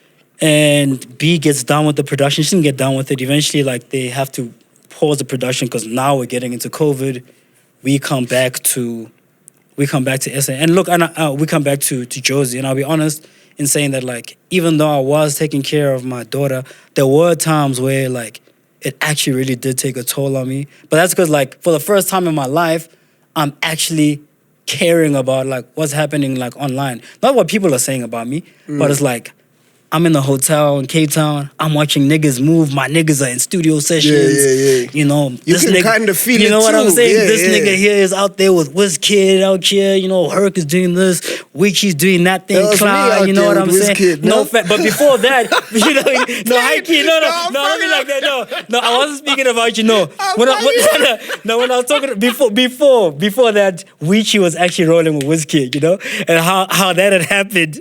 It's like we were at Pori's crib also, Yeah, It was shortly before you came into Pori land, And and we had met WizKid there in the crib, or Wichi had met WizKid in the crib. It was with Nasty, and he was just playing on the autotune vibes, but live autotune performance, Oh, yeah. And WizKid comes into the crib, is like, oh damn, you guys have this live autotune thing figured out, Fast forward, then Wichi becomes like WizKid's sound guy, That's fire. Yeah, they travel. I never knew about this. They traveled to Lagos. Wichi was out there doing sound for Crazy. WizKid. I saw him Global traveling, Citizen. Yeah, but I didn't know that's Yeah, what he was you know? doing. That's fire. and that's also how Herc got into the picture, because at the time, like, Herc was Wichi's young protege. Wichi's young, you know what I'm yeah. saying?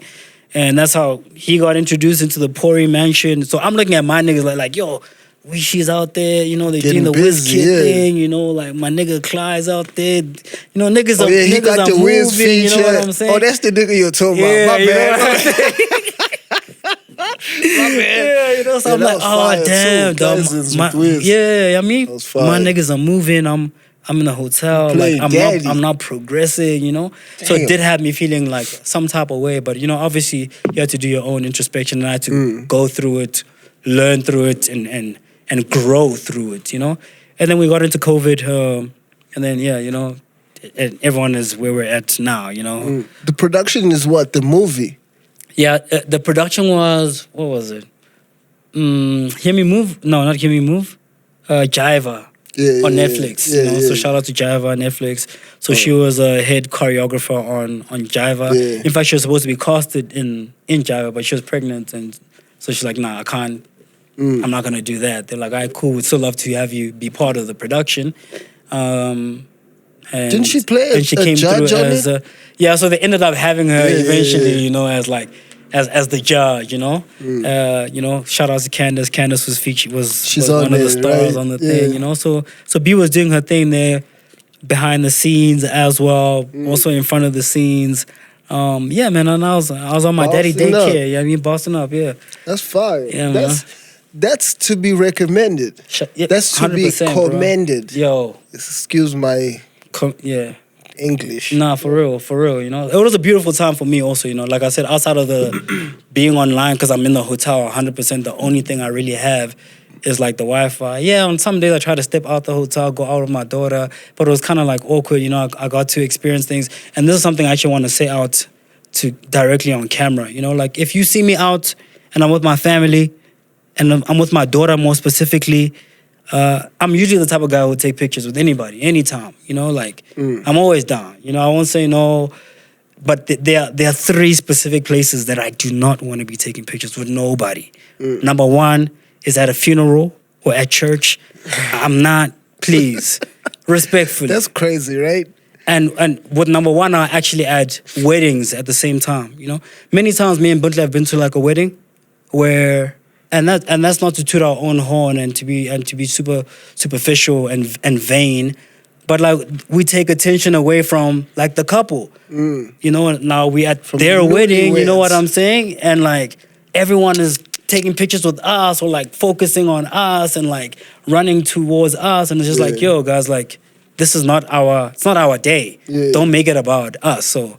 And at the funeral or at church, it's like, come on, you know. Funeral is wild. That one was wild. You know, I was at Somebody my. pulled up on me also Come at on. the funeral. I was like, oh, okay. I stay having. I was like, you know, damn, come on, out here? Come on, it's kind of crazy. Come on, guys. You know, I was at my uncle's funeral. He was an army general. He passed away about 3 years ago, 2-3 years ago, and literally like they were just about to put his his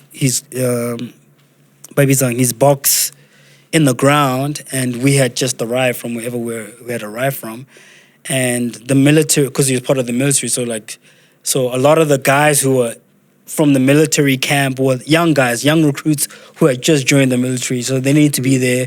Even if they didn't know my uncle, it's like they just there, just camaraderie, Some you know, military shit, on some yeah. military shit. You know, dudes are out there. There's even footage of me with these guys, like, you know, I'm taking pictures with like 20 military men, and they all got the AK-47s, and I'm just out there, you know what I'm saying, in PTA somewhere, and literally like they caused like this commotion, and dudes who are supposed to be serving and still as possible, you know, on their shits, are like seeing me and Buntle and like are now like rushing towards us and making noise and commotion. Well, you know, we're trying to Pay you know, respect. pay respect, you know, and for the elders who were at the funeral, who didn't really know who me and Buntle were, for them they found that very disrespectful. Of course. Like, who the hell What are is they? this What is now? this? Yeah, You know what I'm what saying? are we doing? And especially because we're around, you know, military men and women. So it's just like it was a mess, you know. So please. And when I'm with my kid, secondly, if I'm with my kid, I don't have to be explaining to you at the mall why I don't want you to take pictures of my daughter or with my daughter. It's my kid, you know. So many times, bro, I've sat there and had an argument with somebody because like someone was trying to take a picture, and I was like, "Yo, don't take the picture of. Okay, I'll take a picture with you, but But let's leave my child out of it." And it's just like, why? What It's do like, I don't have to be what do explaining to mean you. why? Like, I don't have to be explaining to you why I don't want you to take pictures of my child as my child. And then this one lady, I remember I was at Men and More, and she says to me, she's like, yeah, but you guys are the ones who are the celebrities, who chose to be the celebrities. And you guys post that online, so like, why can't we? And I was like, I was baffled, you know, to be Wow. honest with Like, you. I was wow. like, you know, but she really had like some attitude with me. It's like, no, like you can't, you know, you guys chose to be. really feeling played. You know, like, yeah, you're the I one was like- playing me with this I'm like, shit. this is my child. And I literally had to tell him, like, yo, also I got, you know, I don't have to be explaining to you why I don't want you to take pictures of my child. It's my child. If you see pictures of her online, it's because I posted the picture. I wanted that picture there. my child. It doesn't mean, she's like, no, but if you're a celebrity, she's also a celebrity. So you chose this life. It's like, but my child did not choose. My child knows nothing about this. My child doesn't know I'm pretty ugly, The other day, 2 weeks ago, they had asked her at school, like, what her parents do. And she's like, her mom is a teacher because she knows her mom teaches people, she's always hosting classes or whatever. Adorable, yeah. And her dad works out for a living. Fire. And I'm cool with it. That's fine. She's, you know what I mean? Obviously That works. Obviously she's seen videos, music videos or whatever, but she doesn't really like seeing us on TV. She's like, anytime we play one of our songs or whatever, she's not interested. You know what I mean? She doesn't care about that. So, but anyway, when I'm with my child, please, a couple of weeks ago, I was at Monte Casino with my daughter. I took her to the arcade for the first time, and like 95% of the time I was there, I was taking pictures of people. You know what I'm saying? Garbage. And it's like, and half the time the people are taking pictures, one, people are not asking, and another half of the time they pushing my daughter, trying to take pictures of me, and it's like, yo. It's my child. Like, come on, And these are not kids, bro. These are older women, younger women, gents or whatever. I had to call out so many people. Like, yo, I'm in the queue also trying to buy tickets, and every time I stop to get you guys to take pictures with you guys, I lose my place in the queue. My child doesn't understand why we doing this shit. You know what I mean? Come on, like let's. So if I'm with my daughter, please, guys, like respectfully, like. I'm not trying to be taking pictures, and don't be stealing pictures of her. Anyway, that's all I had to say. Yeah, leave the man Come on, his please. daughter alone. Leave him alone about being a present father. Leave the man alone. Let him do his shit. Let's go. Gonja, you said she's in Sweden right now, Switzerland or Sweden? Yeah, BB's in Sweden. She just got there on Saturday. So she's doing some workshops out there.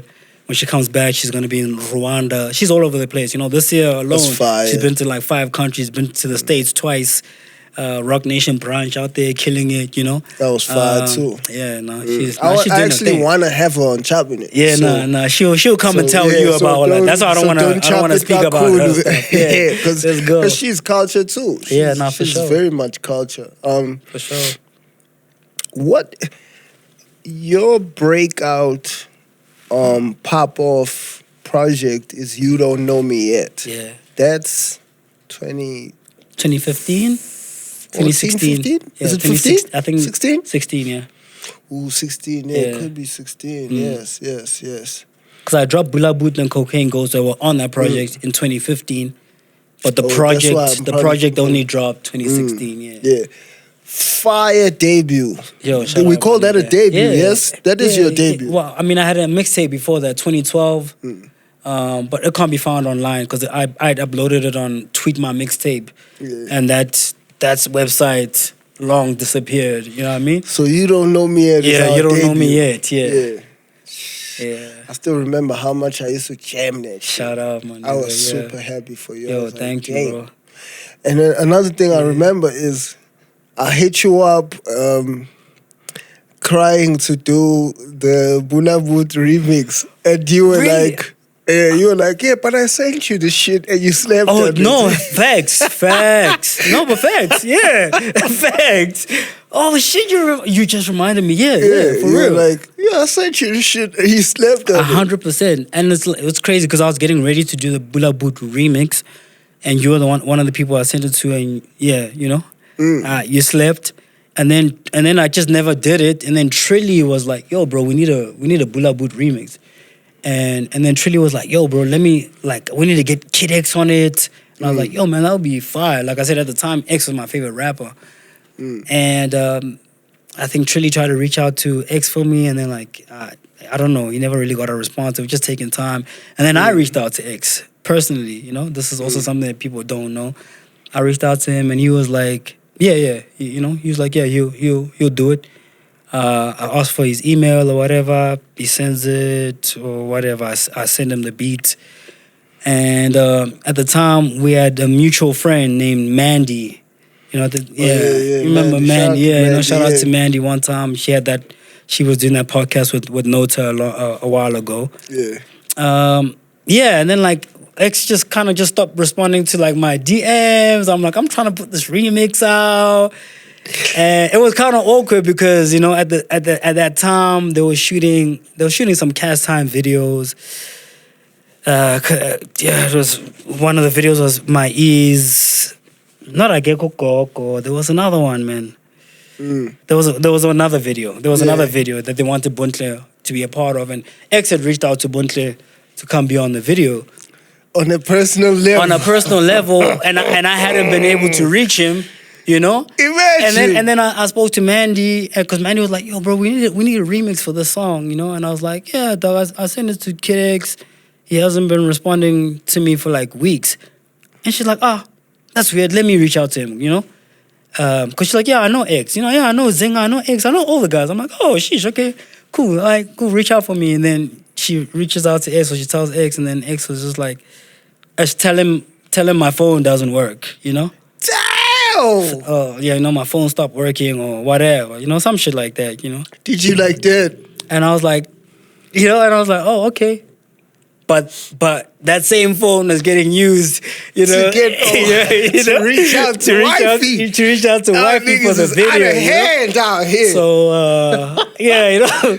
So I remember at the time feeling some type of way. And in between all of that, I was getting the cast time offer. It was all of that. So when I weighed up all these things, I'm like, yo, firstly, they don't greet. Come on, you know what I'm saying? I'm like, nah. They played with smashes. I don't. Fuck these niggas. Shit. Yeah. So that's how I was feeling, man. I was like, I actually really am I like what you guys are doing, but I don't feel like I really have real space in this. I don't think I'll make sense in this setup. That makes me want to tell a story. Yeah. Obviously, this is low-key. Nobody feels any way. Yeah. You know, we all moved on from all of this. Yeah. So when X had put out Cooler Box, right? Love that jam. Produced by Lunatic, no? Lunatic. I was working with Luna at the time. Yeah. Come on now. Yeah. So, you know, they put it out, crazy joint, you know? And already they starting to, you know... just inside, yeah. I feel you know, but it's not clear yet, so I'm just starting to see the fog. I'm like, but you know, but I'm keeping it casual, I'm keeping it normal. So he's busting out, he's doing his thing. And then, obviously, I love X. I'm a fan of X. I love the joint. I jam the joint. I'm a music nigga. We jam music every day. So we came out with a little dance out there of a thing that a dance that we used to do to Cooler Box when we jam it. I think I saw X at some stage. And then so he gets a glimpse of the dance. Oh shit, you niggas got a thing for the... We like, yeah, now, you know. Obviously, he's not on his dancer nigga shit on any level. Yeah, nah. So then when they decide they're shooting the vid, they try to figure out, let's... You know, but now it's not trying. So niggas hit fucks. Imagine, niggas hit fucks like yo. And Vela, I remember you were Vela on the hardest working show of all time. The shoulder work is fluid. Oh my god! Imagine they hit up fucks like, oh my. Yo, can you come teach us that dance, so that we can pass it on the vid? Fucks told me, he's like, can you believe these niggas? Gosh. That's when I started seeing. So I see how it is. Okay. I mean, we in it together, dog. And oh my god! Oh no, there's more. God. There's more, ladies and gentlemen. And so they drive down to Durban to go shoot that vid. I remember. And Mandy and them were with them. And they had my ex on the vid. I was like, huh? And he's like, wait,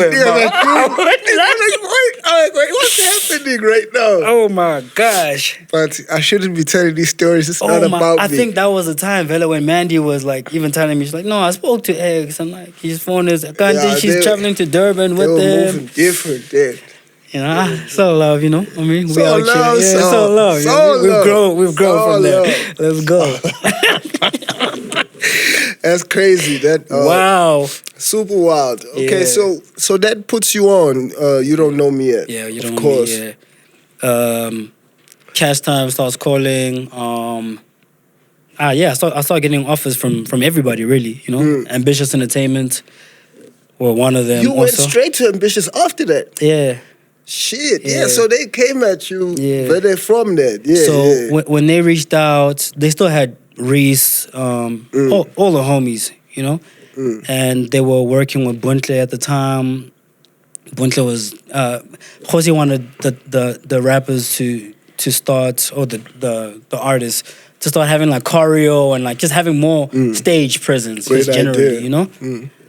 And he started, you know, they had lessons with Buntle and whatever, you know. They didn't really go anywhere, you know. There's a few that happened, like, but you could tell like the artists were also reluctant. They didn't really want to be doing that, like you know dance, what yeah. I'm saying? So that's how Josi, I guess, got wind of me, you know, because he's working with Buntle. She's co-directing some videos, some Fifi Cooper videos.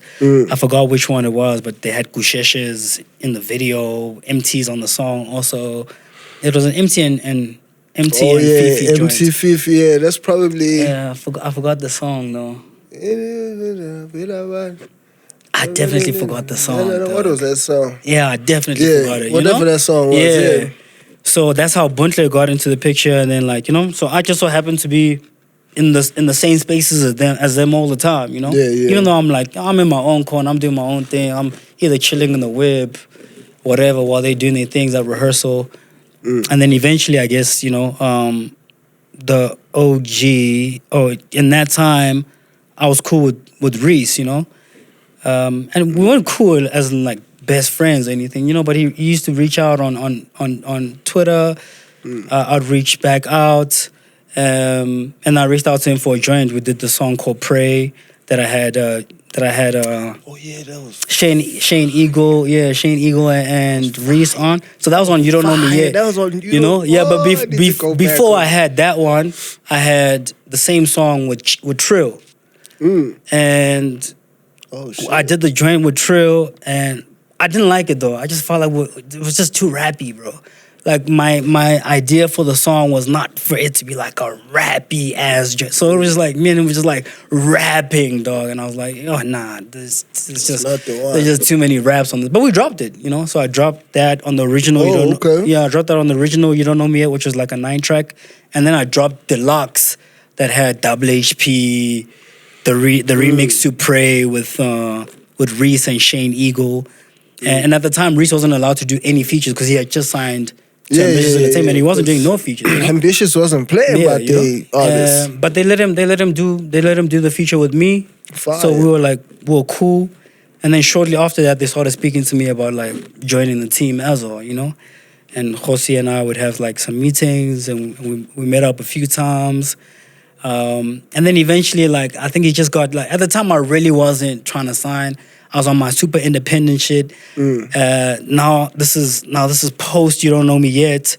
I got In the Mood, but the original In the Mood. And at the time, Ricky's reaching out to me, and Ricky, I don't really remember how Ricky reached out. I think he just texted me or whatever. And I was like, yo man, like, loving your shit, you know, can you pull up on me and pull up to the crib? And I was like, all right, cool. But I was like, yo, man, I'm with my niggas. Though. I'm with Klein. I'm with Weechi. So, you know, like, and he's like, nah, he's like, whatever. Bring the bros. Pull up, yeah. Shut up. So we out there, you know, we go to Ricky's crib. I meet the wifey, the parents, everybody. You know, beautiful crib, waterfall. And he's like, yeah, man, just play some records. You know. Chang Cello was out there, is in the card, you know. Shout out to Esco, man. Yeah, I mean, shout out my nigga Esco. Yeah. We go way back too. Hell yeah. Yeah. The major league, one of the major league DJs pulls up there. I think Pepper's in the cut. But I thought Ricky was calling us to like, you know, to work. But like, it seemed like it was an audition because I was just playing my music. You know what I'm saying? Yeah. And at the time, I'm playing him unreleased stuff, you know, it was Zero to Hero, unreleased. It still didn't have Shane Eagle on it. I'm playing In the Mood. I'm playing all these jams.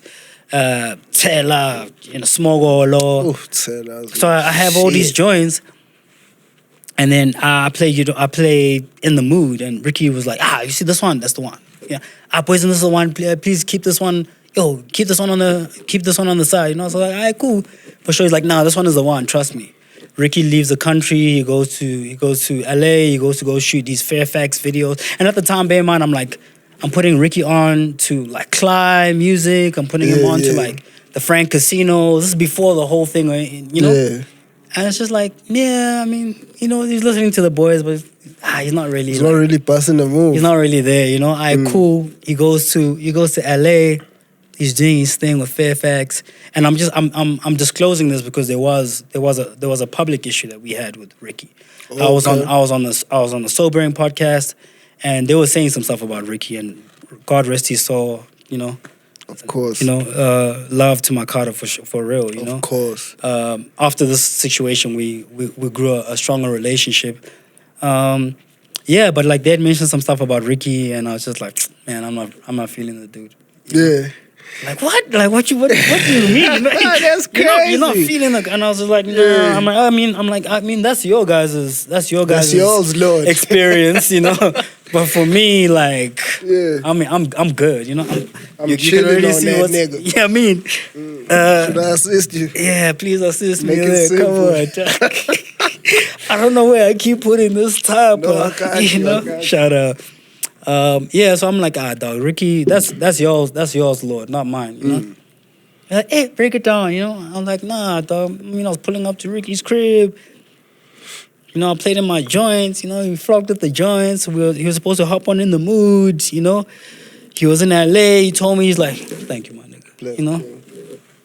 He told me, he's like, nah, no, let me get back, you know? When I get back, I'll hit you. Then he gets back, and when he gets back, he doesn't tell me that he's back, and it's fine. He doesn't have to check in with me. He doesn't gotta say shit. But then he starts linking with all the guys that I introduced him That to. you plugged him with. Cla, you know, Frank, and I guess the Frank thing is separate, so I won't really discuss. But it was more Cla, you know, and they go on, they do the song Too Much, they shoot the videos, Which was crazy. you know. I'm not really getting invited to the videos. I don't really know about so it. it's all gotta you know? happen So I'm now, also like- I'm like, I'm hitting. Why niggas gotta do you know? this type shit, man? So like, Come on, dog. So I'm hitting Weechi up, like, yo, dog, let's chill. He's like, nah, I'm at Ricky's crib. Okay, Ricky's crib. Oh, okay. Yeah, no, I'm with Clyde, you know. damn. Clyde is working with Ricky now. Ricky wants to sign Clyde. At the same time, WizKid is trying to sign Clyde as well. Yeah, you know? yeah. Pori's in the card also. Ambitious is in the cards. You know what I'm saying? So it's like all these offers are here. that's taking your and I'm boys. feeling sidelined. I'm like, damn, dog. I'm like, I was playing you these niggas and like niggas didn't react. Wasn't saying shit, you know. Now I'm the nigga that's getting sidelined. I'm like, okay, sharp, you know. So that's And where you were supposed to hop on my shit. yeah, you're supposed to hop on my shit, you know. I hadn't dropped You Don't Know Me Yet. I'm chilling. I mean, not You Don't Know Me Yet. In the Mood. 4 months. I'm like, this guy. And now I'm like, you know, between a rock and a hard place, like, dog, money's not coming in.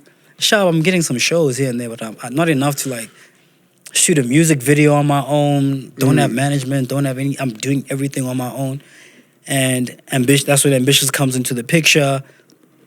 And they hear these songs that I've been had, they're in the moods or whatever. Horsey's like, and he immediately, he's like, yo, man, like, and I dropped In the Mood, but I ended up dropping it, but I dropped it on my own, you know? Yeah. It didn't really do what it didn't do. Of course, it did yeah. nothing. You know, couldn't get it played on nothing. No YFM, nothing. Like, everybody's just like, Just nothing. the dancer So I was file like, host. yo, yeah, I won. So it's like, it's tough there. So I'm also like, considering like just quitting this rap thing. Just like, man, this is 2016. Damn, you were feeling like that? Yeah, for real. It was just like, yo, man, this thing is not fulfilling me anymore. It's like, what's the point?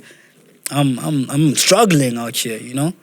Even your niggas. Yeah, my niggas are doing their choosing own Ricky over thing. you. You know what I'm saying? It's just like, damn. I'm like, Clyde, oh, you jeez, dirty. you know? Nah, but you know, that's my Weechi, you boy. dirty. You know, those are my boys. I know, so love, you know? Yeah.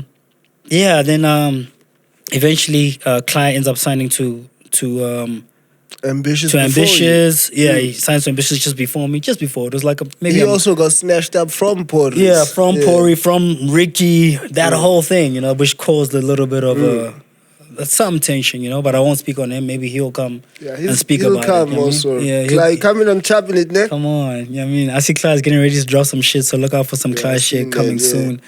Yeah, man. And then like I was just really going through it, you know. Ambitious at the time had already offered me the deal, and I was still like, I was taking, you know. Trying to do your independent Yeah, you know. And then eventually the CEO hit me up. He's like, yo, dog, like now you're making me feel like I gotta chase you.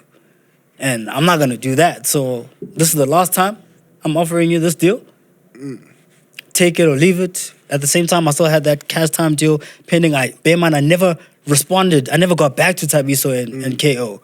You know, I just like was just trying to figure things out on my own. You know, eventually after months, I texted Tabiso to be like, man, sorry, so much time has gone by, but like I just want to do this thing independently, whatever. I think it was also weird to them because then shortly after I said that to him, it was announced that I signed to Ambitious Entertainment, you know?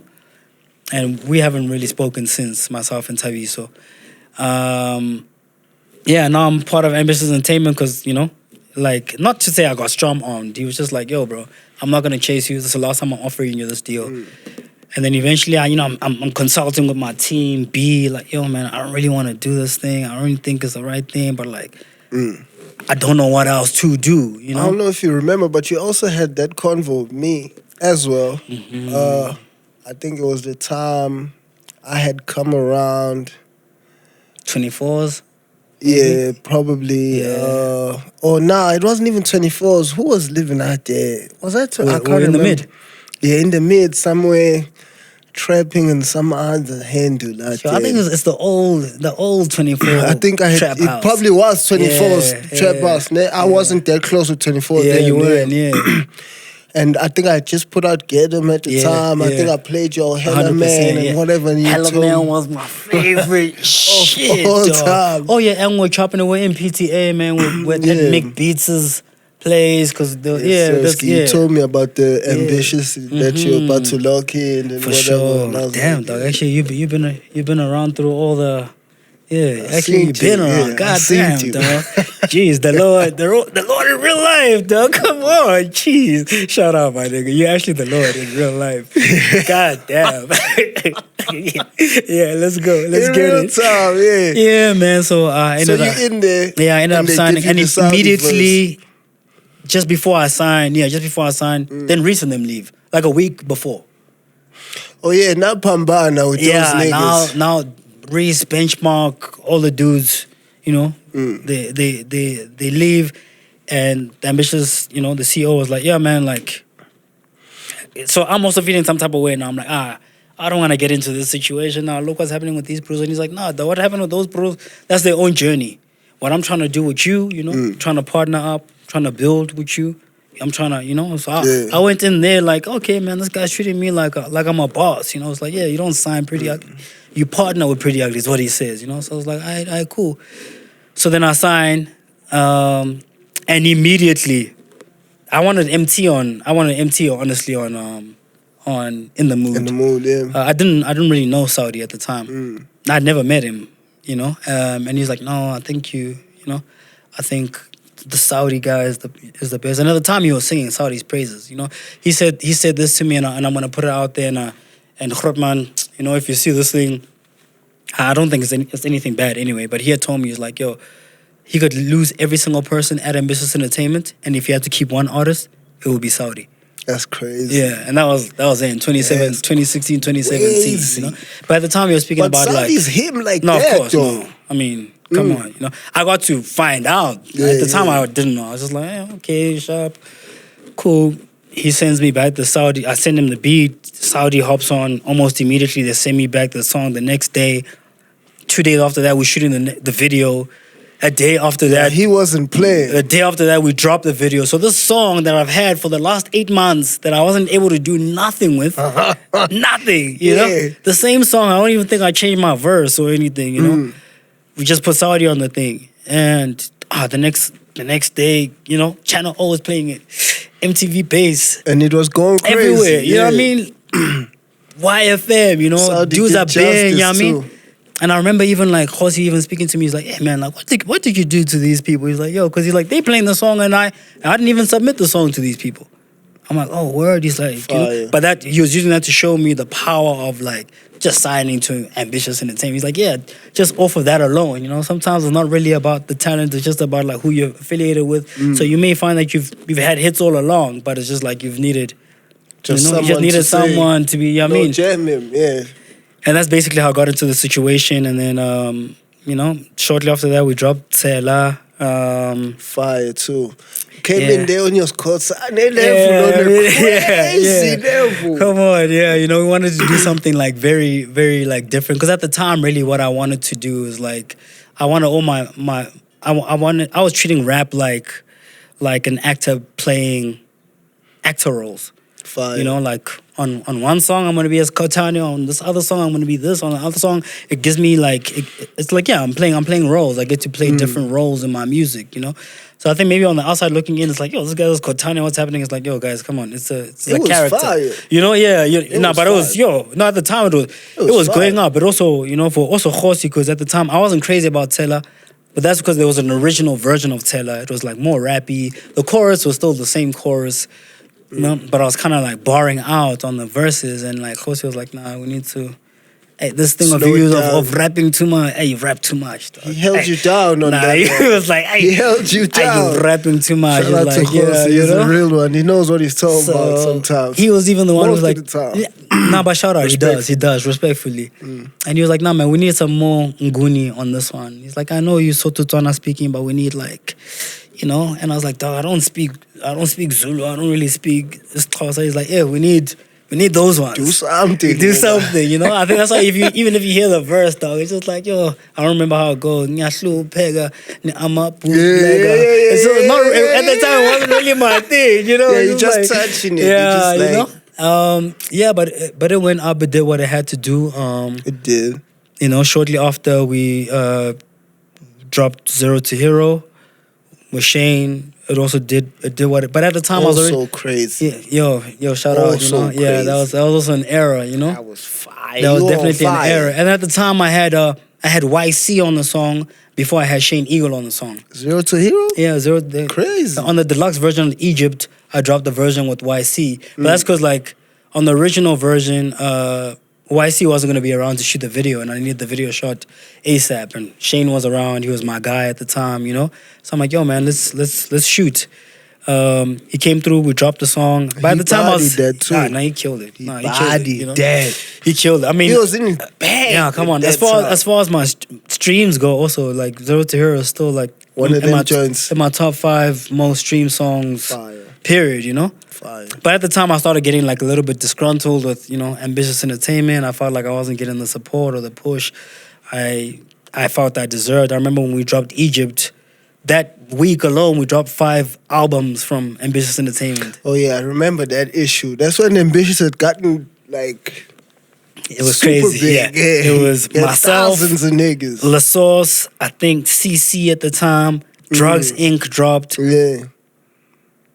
Egypt dropped, all in the same week. Didn't Amanda Black also drop in that all week? in the same week, and I was just like, yo. So as a result, there was no interviews that were planned for the release of Egypt. There was nothing. I got no PR, and the only PR I did get was like, shout out to Thibaut Taj, my Khropman. At the time, he was messing with me, so he would invite me to Taj, like, yo, Priddy come through, Ugly.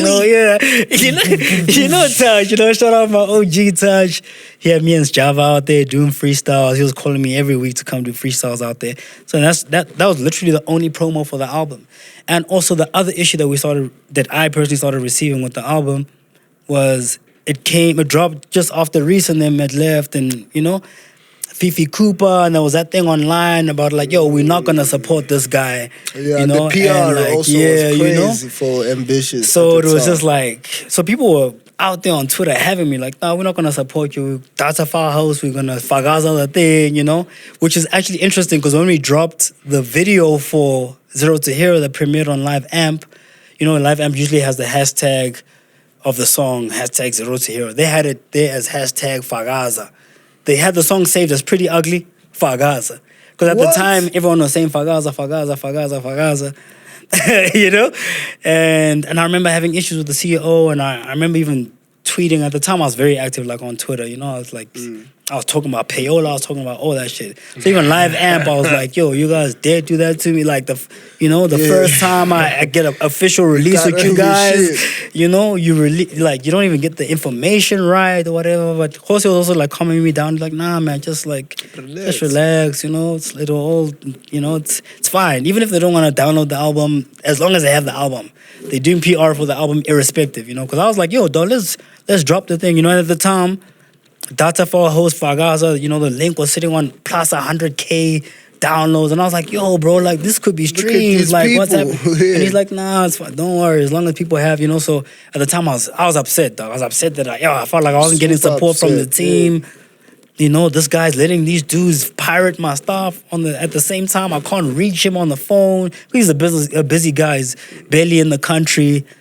And when he is, he won't touch base. I'm waiting for, us to shoot the Smogolo video. At the time, I had Smogolo and Lookalike was supposed to be my next single, Smogolo and Lookalike.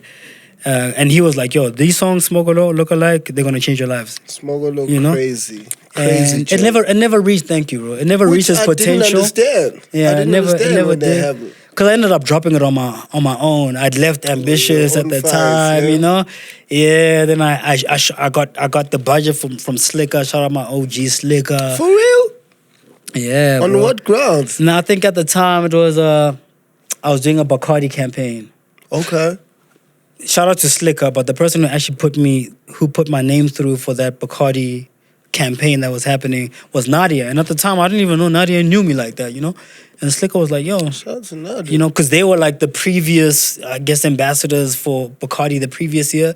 And they had to choose who they wanted for the next year. And Nadia had chosen me, Which is why I ended up doing a song with her. It was at the time it was me, Flame, Speedster, Deleuze. Gigi wasn't. Gigi wasn't there. Nadia was there. Yeah. Is this my first cap on the show? That's how the fat chick has got to be around. You know what I mean? Yeah, man, and that. So shout out Slicker. Slicker was the one who really released the budget. Shout out to the big homie for that. And I also need budgets, big homie. Come on, my big homie. There's also a lot more that Slicker has done for me that people don't know about, a big, and I'm gonna put it out there, a big part of the reason why I was able to pay for my wedding even was from a big bag that I ended up getting through Slick on Life and that whole thing, for real, dog. What? And trust me, guys, getting married is not. It's not cheap. No? It's not cheap, bro. It's like, it's not and I'm not gonna sit here and speak about how much and whatever. Text man is watching. I don't have money. Don't come for me. I have no money. It's also kind of why I've also kind of gone quiet on the gram now. You don't see me posting about the things I have and the whips I have. I'll say whip. I don't want you to think I don't have many. Whips. Yeah, I got that. Whatever. But if you know, whatever. Don't come for me. Yeah, but shout out to Slicker, man. Slicker, through that opportunity, So what was the opportunity though? At the time, it was a Coke campaign. Okay. Shout out to Coca-Cola one time also. I don't remember the full details of the thing, They just needed us to do something, myself and Buntle. Okay, And Slicker had approached me about it. And literally how he approached me was like, yo, I see there's developments in your life, Wifey's pregnant. Oh, gee, shit. All of that stuff there's happening. Developments in my life. And he's like, and he'll just bring opportunities to me. It's like, yo, if this doesn't fit your brand, it's fine. If this doesn't fit your brand, it's fine. But I know there's a lot of planning that you need to do, and I'm like, yo, OG, thank you. So fire. Shout out. I've never spoken about. He's that a solid OG. Definitely, I've had real conversations with him, and and from some of those bags that I was able to accumulate in that year, 2019. I was able to take care of my family, Shot your way. Come on, what I'm saying? So that's big dog shit. For real, dog. Not for real. So shout out my OG, Before you hit the official, though, you guys pump faked us and the whole country was mad. We got that one, eh? Which is another reason why I was upset at the ambitious thing, because it was just I felt like, to be honest with you, I'll speak about this because we've never spoken about it a lot. We chopping it. We chopping it. We got approached to do this this Amanda Black video. Oh no, La Source video featuring Amanda Black. And bear in mind the song that song I do initially was a Fifi Cooper song. Before that it was given to Benchmark. You know, and I think they all were like, nah, man, this is not really the one. You know? And then Khosi was still, you know, hell bent on like proving to these. Here we go. You're back. I keep forgetting where I put the thing, you know. And he was hell bent on like, you know, proving to these people they're like, yo, these ones they slept on this thing. They thought it wasn't gonna work. I'm gonna show them, you know. He was it's right. Gonna be though, a success, too. you know. Yeah, at the time we broke records with that thing, you know. He was like, Song was it was the crazy. first video in SA, urban video at least, to reach 1 million views in whatever the period was. It was maybe a week or Probably something. a week, you know? yeah. But you know, leading up to the video, Khosi speaks to me and he's like, "Yo, man, this is the song that I have," and I'm thinking. He meets up with Buntle, he calls Buntle on her own accord. He calls me and he's like, "Yo, I need you guys to come to the office." B calls me. He's like, "Hey, Khosi wants to link up. What's that about?" I'm like, "Yo, I don't know."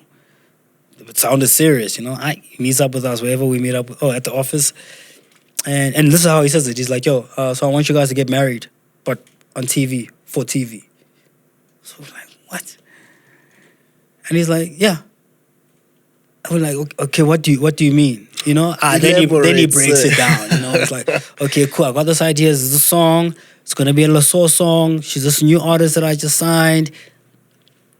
ETC, Amanda Black on the hook. It used to be it was potentially a Benchmark song. They turned it down. It was a Fifi Cooper song.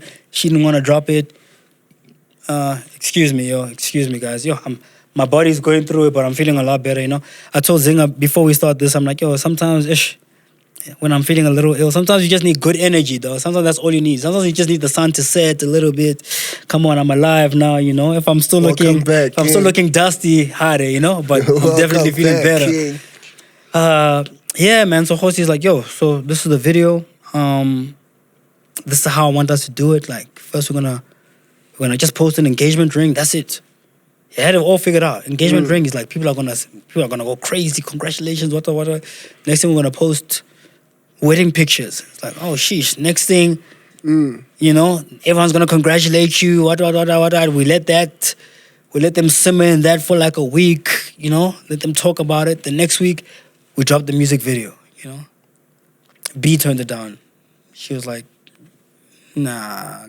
We're not doing that. We're not gonna do that. You know? Yeah, we're not doing that. And you know, the big OG actually gave us an ultimatum, and he was like, "Well, Buntle, Priddy is my artist, so he needs to do this thing, because at the time we're just getting ready to drop Tsela, you know, and he's like, this is part of his rollout or whatever, so he's gonna need to do it. You'll be damned if you let me do it with Priddy and someone else, and not you, you know."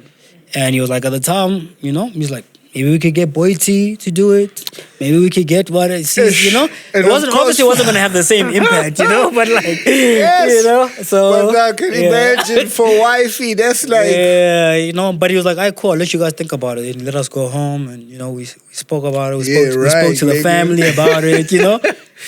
And even the family was like, "Hey man, I don't know. We don't really know about that. You know, we feel like it might jinx you guys. Like, we don't really want to be involved in that, you know."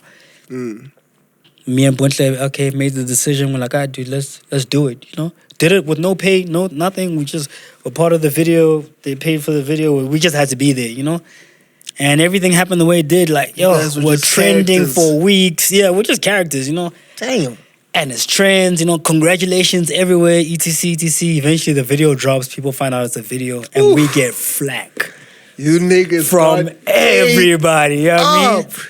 And for me, it really hurt me, because the flag didn't hurt me. It's just like the label wasn't doing anything to help us in the situation. Like, just say, okay, guys, it's just a video, whatever. It's just like, nah, dog, you know, so we getting all these PR. The people are calling us, you know, Ricky's leaving comments in my post, you know, people are, you know, expressing their disappointment, like, yo, dog, we're really happy for you. Gante, you just we were really happy for you, you know. So I know how I people also was felt mad. about I it. was Yeah, like, what no, a lot of people fuck? were. Though we had, you know how deep it was that even like family members got upset because Of like, course. Abu Malume are seeing this thing, and they're like, wait, how are you guys having Labola negotiations without us? How are you having a wedding? Because obviously they don't know the details. They just see that we got married. You guys had a wedding without no family members were in, you know what I mean? So man, it like the family had issues with it. It was like it was deep, and we really went through it. And like I felt like they left us like they left us in the ocean with the sharks, bro. We got eaten up, and You guys eventually, got ate then up. I just started like just going at it on social media, also like just telling like. I low-key wanted to eat You y'all know, up yeah, too. I mean, come on, dog. I was telling the journalists, like, true, y'all, stop calling my phone, stop doing this, stop doing that.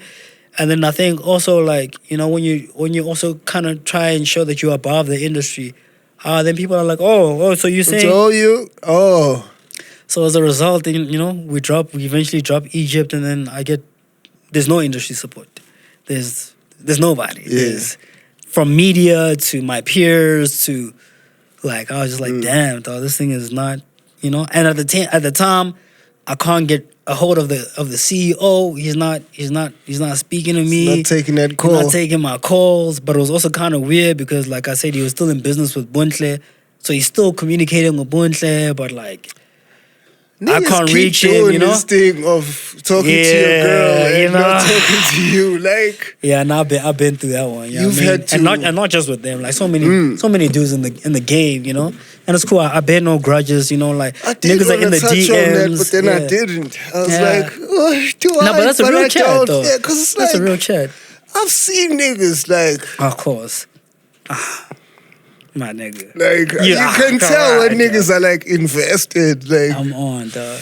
Yeah, so I doubt with that, and also like I think people sometimes forget that me and B are like best friends, like for real, yeah. So like if a nigga is in her DMs, like you immediately she's know. gonna show, I mean, like, hey, yo, pick same your way, boy. like I've come to her and told her some stuff she didn't want to hear. Like, hey, yo, this is a I ain't shorty never that's been in kinda, that DM, right? Nah, you safe. Nah, you safe, my nigga. You're nice. Trust me. I'm silent. Nah, we good. Nah, I'm silent. Yeah, I'm you silent. Come on.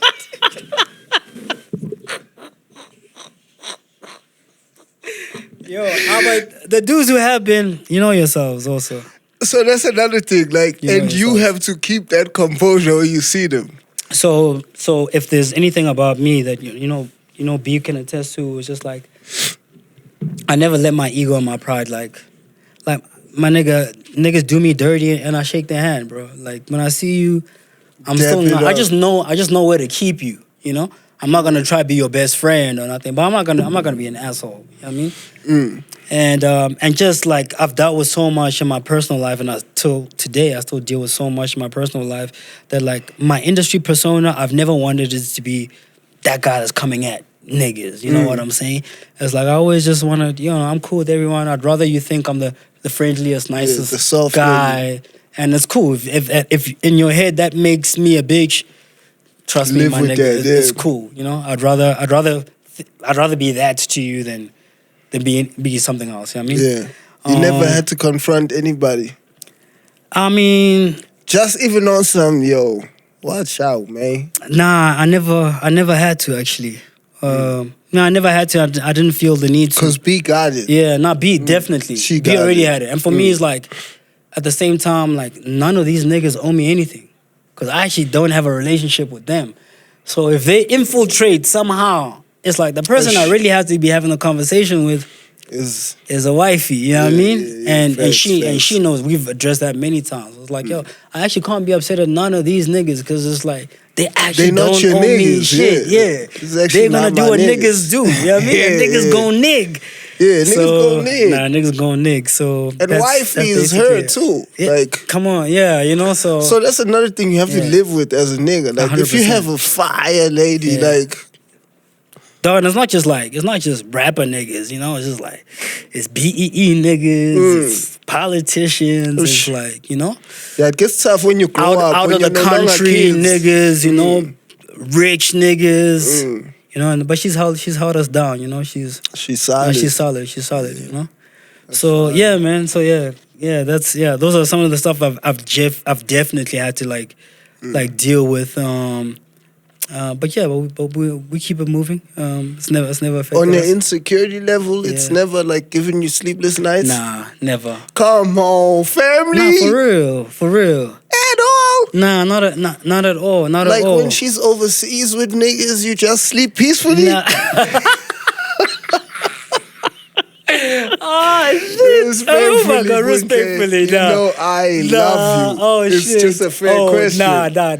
Like no, I sleep peacefully. Peacefully? No, I sleep peacefully. Really? Nah, I sleep peacefully because I know her and even the people that she travels with. I know all those people. The only thing I need to deal with is public perception.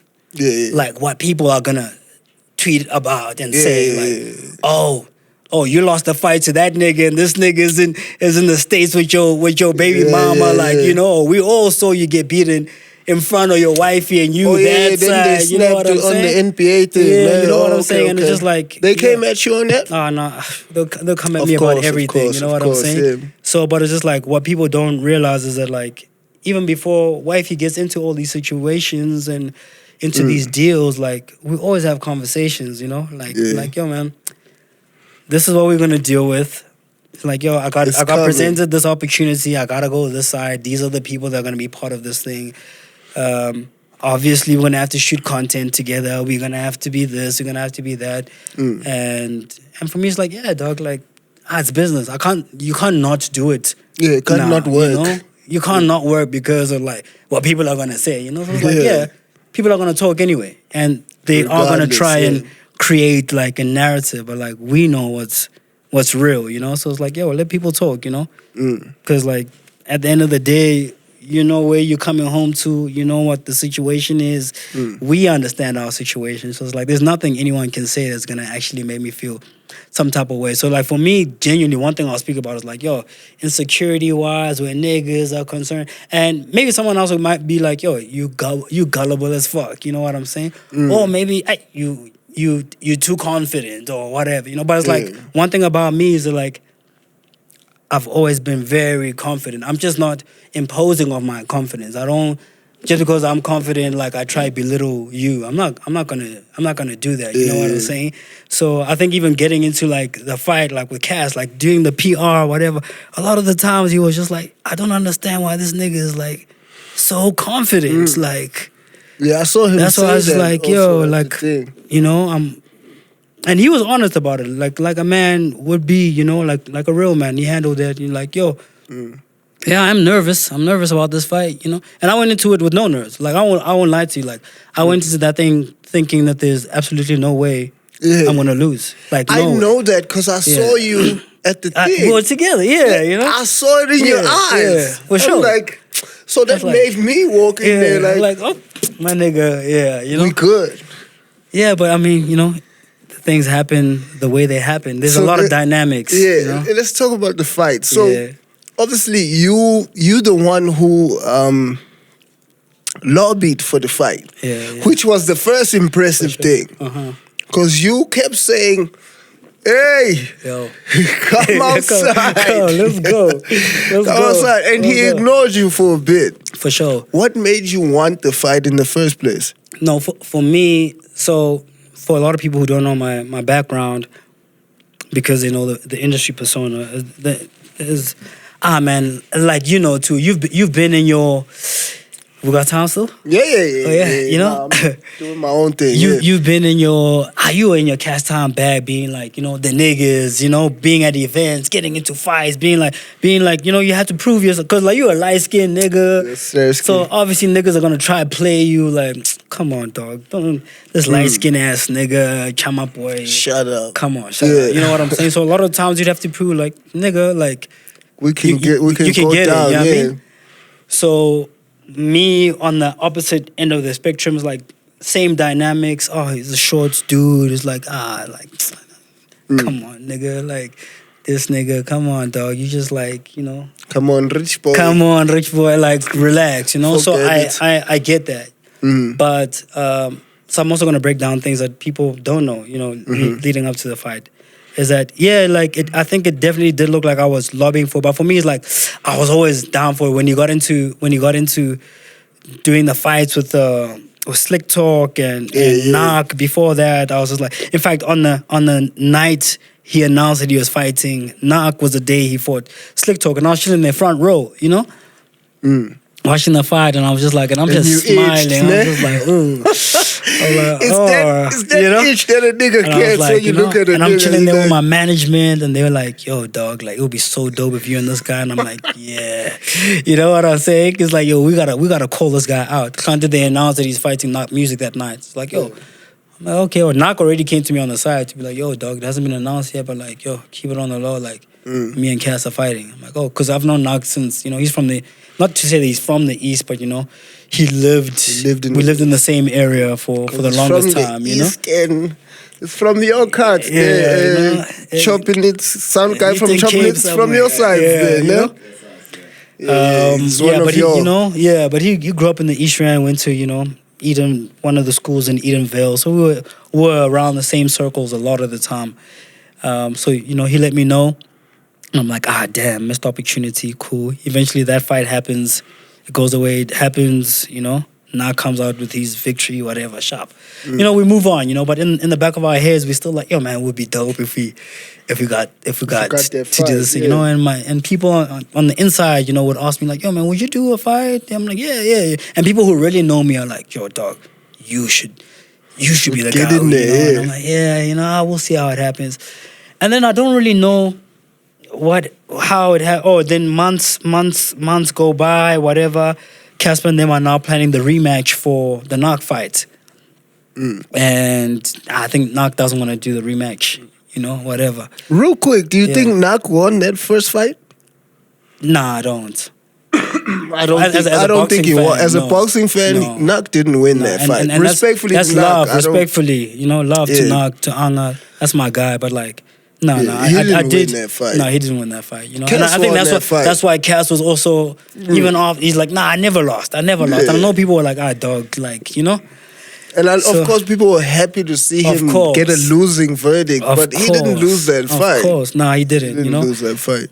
Which is why I think the next fight that he took, he also needed to make sure that like it's a fight that he definitely won and could win for sure. Yeah. So, cool. So he goes on his campaign. He's like, Knock doesn't want to sign the contract, whatever. And I think I let it be known. They're like, yo, I'm out here. Like, you know what I'm outside. saying? Like, I mean, like I've always been down. I said it long ago. And then he reaches out to me one night, and he's like, yo, man, I'm trying to make this fight happen. I'm trying to make a fight with Knock Music happen, but like, it's just not happening, And I'm in a bit of a predicament because we've already secured the venue and the date for the rematch. Damn. And I don't have an opponent. And babe, man, this is like a month and a half before me and him actually fought. So I don't know, man. Like, I don't know. People are kind of saying that maybe like you fight or something. And I'm like, yeah, I do, yeah. And he's like, yo, hey, would you be down to do it? I'm like, yeah, hell yeah. He's like, oh shit, okay, cool. Then we just start speaking. He's like, yo, man, okay, weight, what's your weight? At the time he was like 107, 110 kgs or whatever. I was like 70, 75. Damn. So he's like, what's your weight? I tell him my weight. He's like, damn. He's like, it's not gonna happen. I'm like, yeah, I've always wanted to do the fight, but just thinking about a weight-wise, if we're really speaking about boxing, it could never exist for a reason. It could never happen, And he's like, okay. He's like, all right, cool, but okay, here's the offer. Here's how much I'm offering. Just speak to your team. See if it's something that you guys could consider anyway. He's like, I'm still trying to make the Knock fight happen, but like it'll be dope maybe if we can't make it happen. He told me straight up. He's like, you're my plan B.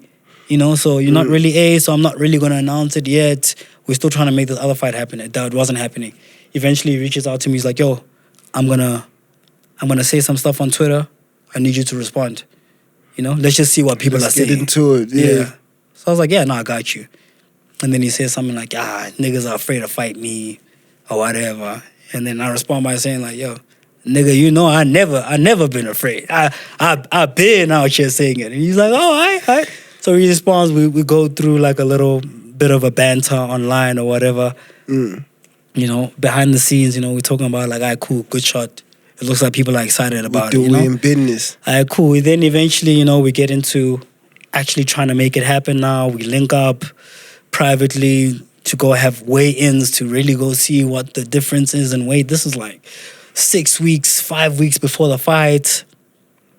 The date is set, you know? I'm feeling like I need more time, you know. We're trying to make the fight happen in December. He's like, yo, man, we've already paid deposit for this October 1st thing. He's on his promoter level. We actually can't play around there. So, you know, I speak to my team about it. They're like, all right, cool. You know, I'm with my boxing coaches. They went about it from the jump. They were just like, bro, there's weight classes for a reason. They told me, they're like, bro, you could be a better fighter. He's like, if you fight a heavyweight and you get hit once, you're going to fall. Yeah. You're going to fall. If he hits you in the head directly, and given your history, given your migraine situation, given all of that, it's not, we don't want to be pessimists, but like it was really hard for the team to really support it, you know. And a lot of my homies in the boxing fraternity, you know, a lot of my homies are boxers. They were like, yo, man, like, yo, we support you. We think, you know, with time, like, if we can push the fight back by 4 months or and whatever, then grind it out, like we could, you know, we could have something. But you know, we're just like, yo, man. When I spoke to my management, we're like, yo, guys, we don't have time. This is the date. Are we gonna take it or not? Because they want to announce now, you know. Also, there's a bag on the table. Yeah, there's a bag, so it's just like, you know. And it was nice. Yeah, you know. So it's like, yeah, it's a nice bag, you know. We're not like, yeah, bro, you know, we don't even have to go into this fight to necessarily win, you know. Better just than like Slick Talk's bag or what? What do we do? I mean, you know, like Saras was watching, so it was like it was aight. It was aight, but it was decent. Yeah, it was decent. Yeah, I will say it was better. It was. I shouldn't have said that, but no, that's it's cool. 5 rand is better than you know. Yeah, no, it was better. Yeah, so we go into it. We start getting ready we do the training. Eventually, like, we announce the fight, and then I had to do a lot of stuff behind the scenes that people don't know of. So I was seeing the chiropractor because, you know, I have a history of the main reason why I stopped doing soccer. I've had 5 knee operations. You know, I had developed a knee tumor in my left knee, and then shortly after, and that history is online. I think if you Google me, you'll find all of that. What? Yeah, and then we got rid of it, and then it grew on my right knee, and then I had a series of operations. The last operation I had maybe was around 2015 or so. So still haven't like fully recovered from that thing, you know. I was told I should never lift weights with my legs, and so for a long time I was in the gym, skinny ass legs, bigger upper body. People didn't really like this guy, but it's like the context was I couldn't. They told me like if I want to do sports, I gotta cycle or I gotta swim, nothing else, you know. So it's cool. So I so sharp. We get ready we're getting ready to announce now. I gotta go to Angola to go sort out some traditional stuff, some spiritual things that needed taken care of. It was my first time back in Angola since I was a kid, you know? So I hadn't seen my family members, my uncles, nothing, you know? And this is 4 weeks before the fight. Fight prep. We come back from the Angola trip that had to be very quick. It was like 5 days that we were out there. I never even really got to do what I needed to really, really do out there. But I got to receive some blessings, you know? We came back and it was a very intense, training camp. I was actually supposed to gain weight for the fight because obviously there was this huge weight difference. But in boxing, there's so much cardio that you do that I was just losing weight. And I was losing a ridiculous amount of weight. So I'd move from like 76 kgs, 77 kgs.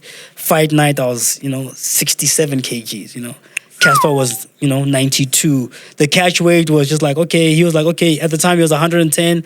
He's like, he'll try to come down to 90. We try to bring him down to 80, but health-wise, it was never going to work. And I couldn't gain weight because, like, that would mean I'd have to eat bread and fucking pop every day. Like, I would have gone into the fight, out of shape. Out of shape, yeah. So all the cardio I did, I actually lost weight, So come fight night, we're still 20 plus kgs weight difference. 2 weeks before that, I was in hospital, kidney failures, dehydration, It was horrible though. It was just bad, you know. Like Damn. the doctors are telling me you shouldn't be doing this fight. My coaches are saying you shouldn't be doing this fight, and I'm like, yo, man, I just can't bitch out. I'm speaking to my team about it. They're like, it's okay, just rest for today. Catch training the next day. I'm like, all right, cool. Every day of training, I'm getting injuries, getting my ass kicked. So I'm at Brian Mitchell's Boxing Academy. So shout out to Brian Mitchell's Boxing Academy. Shout out to my coach Nigel, Coach Vusim Tolo. You know, they coach champions. And I'm sparring with professional boxers and getting my ass kicked every day. Touching you up. They, I remember I saw a post of yours where you had like the blood splatter. Yo. I was like, oh shit, you really in there. I was getting my ass kicked, you know. But How is that sparring? Like, it's like fire. real sparring. It's fire. It's just fire. Like just the adrenaline that comes from that shit. But it's not just because it's fire doesn't mean it's game, easy. though. It's not a game. It's like you're really getting touched. Getting touched, you know. up. But like you're really getting touched. I never got knocked down or anything in sparring, you know, which is also what gave me confidence. The guys that I was fighting were heavier than me, but none of them were as heavy as Casper was, you know. So I was just getting used to like just getting hits in the head. I just had to get used to getting hits in the head because. You know, at the time, a new life too. man, I was suffering. You know, like these migraines were killing me. It got to a point where I was hitting the punching bag, and every time I hit the punching bag, just from the friction of my shoulder just hitting back, it gave me a headache every time. So I had to learn to get through that. So that's why, like in sparring, I had to get. You know, dudes had to kick my ass, you know? And a lot of the dudes were told to take it easy on me. And I still got my ass kicked, you know what I'm saying? Yeah. But getting into the fight, you know, last fight week, you know... Yeah, because your confidence was still up. Come on.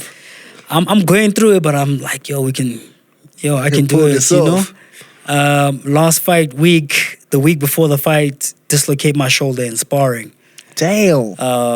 You know, they pop my shoulder back in. They pop it back the wrong way. I go to a chiropractor. Chiropractor tells me, like, yo, this thing is not the one. They didn't pop the thing in properly. He pops it back out, pops it back in. There's footage of all this. We actually documented everything. We just haven't dropped it, you know? Cool, man. And then, that was the last week leading up to the fight, you know, dealing with a lot of drama, health issues, migraines, dislocated shoulder, almost my team, even my boxing team, my head coach, you know, even backing away, saying like, yo, man, like, I don't want no part of this thing because, like, it's looking crazy. Yeah, like, bro, you're not ready. Just like for your health, this is not.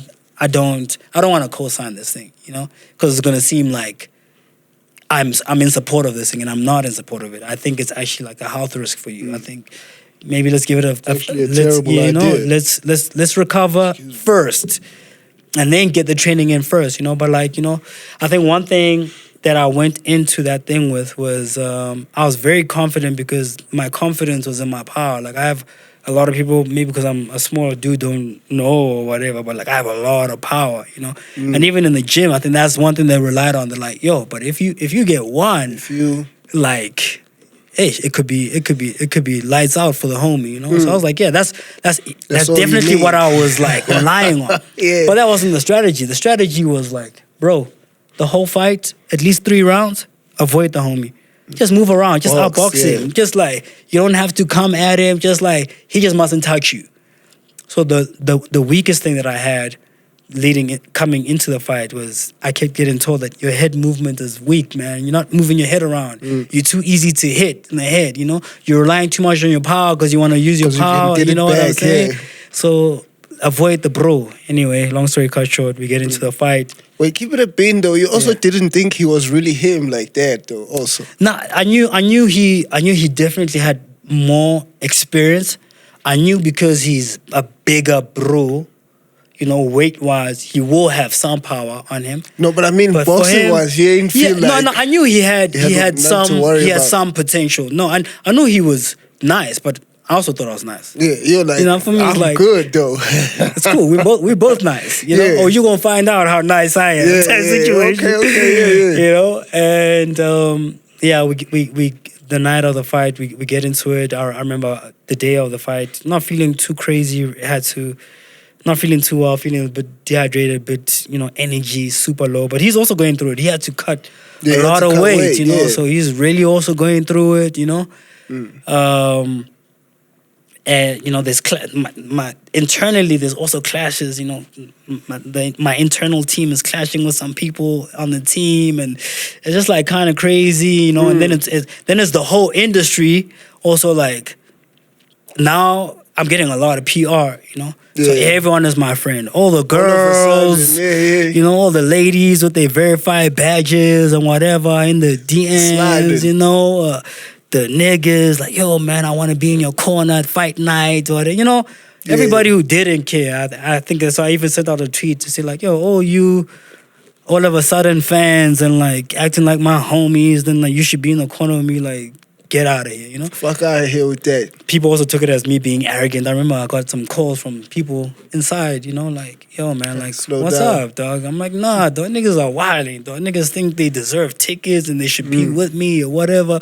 So anyway, I went into that thing with that energy. Now, leading up to the fight, one thing that you don't take into consideration, because my confidence is super high, the guy who's on my team who just fought just before me, Willem, he killed the guy that he was with before, And I've been training with this guy, we've been, so it's just like, oh, gives man. you the same oomph. So I'm like, yeah, dog, like, come on, dog, we inside. We doing this. And then, we walking into the fight, and one thing you don't take into consideration is the nerves. It's like, generally, I'm not a nervous guy. You don't even think about it, You don't think about it. It's like, yo, now going in, bro, it's like, my homies are telling me they saw me. Yeah, lie, dog. Yo. Lights. And it's like I'm walking in there, you know what I'm saying? And when I'm walking into the stage, exactly, dog. And they're all screaming the guy, they all screaming Cass's name. Mufasa, oh yeah, because also you know what I'm saying? It's his show. It's his show, bro. You know what I mean? So I was just like, damn, that actually like it kicks in. It kicks in. It's like, oh shit, I'm walking in. I'm just trying to stay as focused as I can, and just like and it's all ego now. Now it's all ego. It's all ego. They screaming his name or whatever. I'm going into the arena. Like I'm seeing that there's people. But my homies are even telling me, they're like, yo, dog, like you walked straight past me. Herc is like, yo, bro, like, do you remember seeing me? I'm like, yo, I didn't see none of you niggas. Like you don't see nobody. The person I remember seeing was like the celebs. I saw La Sizwe, I saw Mang, Lucas Khatebe, whatever. I get into the ring. Still, confidence is. Yeah, because you were, so I was just like busting moves too out there. But from there, it's literally like a blank. It's like their ego completely kicks in. You even forget like why you wanted to do the fight in the first place. Like why I wanted to do the fight was like, yo, bro, to like rep the underdog. Like everyone who ever felt like they were too small or like they're not big enough or your opponent is stronger or whatever. Or it's just like, yo, man, I'm doing this for y'all. Y'all, you guys don't see. You know what I mean? High key, bro. That's literally what I thought. It's a David and Goliath type story. It's your time. Cass walks into the ring. I remember that, whatever. They all cheering his name. I was like, oh. Then that energy. Yeah, now it's that energy. Now it's like, oh, okay, you guys the really Mufasa think, energy. You guys think I can't do this thing? You know what I'm saying? Cool. And then the one thing I remembered that is completely out of character for me is like I remember just before the fight, I went straight into his face, just hopping around, like, you know. I saw that. I was like, it's not really, but I didn't even remember doing that. I just saw it looking back at the footage. I was like, you were in it. I was inside, I think definitely the first time in my career I got blinded by the lights. It was like, fueling with straight up ego. Anyway, the fight starts, I was like, I don't even remember getting hit. I've said it many times. Like, I don't, so a lot of people are like, yo, did you feel the power? I was like, I didn't walk out there with a bruise or a black eye or nothing. In fact, the thing that disappointed me the most was like, we spent so much time training, hours sparring, rounds on rounds and rounds of sparring, days of like headaches and like in and out of hospital and whatever for it to end like so quick, So I don't even remember how long it went, but the fight ended just before, before the round finished. I think it was 10 seconds away from the fight, from the round actually being over, You get hit once.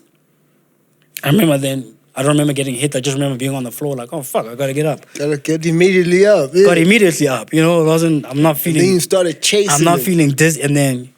if you're a boxing fan, and you understand the sport, it's like, you saw it, like... Yeah. Now strategy is completely out the window. Instead And of your head movement is avoiding him, it's completely like, you know, non-existent. none. But defense completely Non-existent. non-existent. Yeah. I'm not. My arms are not up. You're just trying to touch him. Even the posture that you can see that I was with, you know, because like we're aiming for body shots. It's just like right where my head was at was like he didn't even have to like do much to just hit me directly in the face. Just bah. You know what I'm saying? And it kept happening. It brought out the Kasi Yeah, stance on you know what I mean? You had the-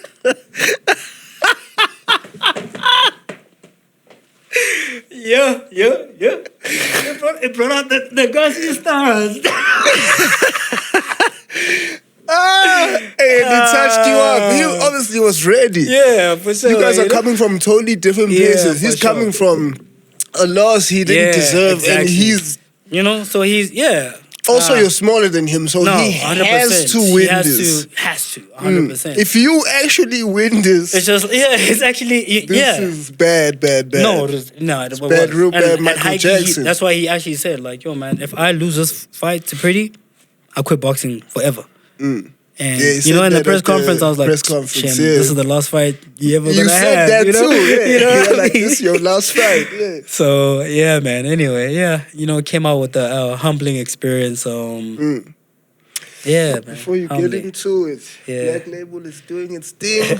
We have 30 more minutes. I just want you to take For us sure, through got that you. L because it's important.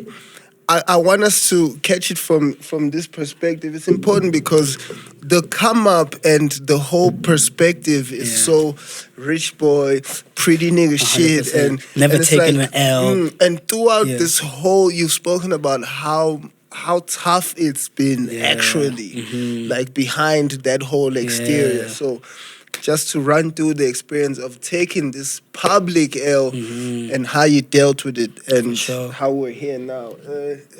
Cutting Black Label. Let's go. Hello.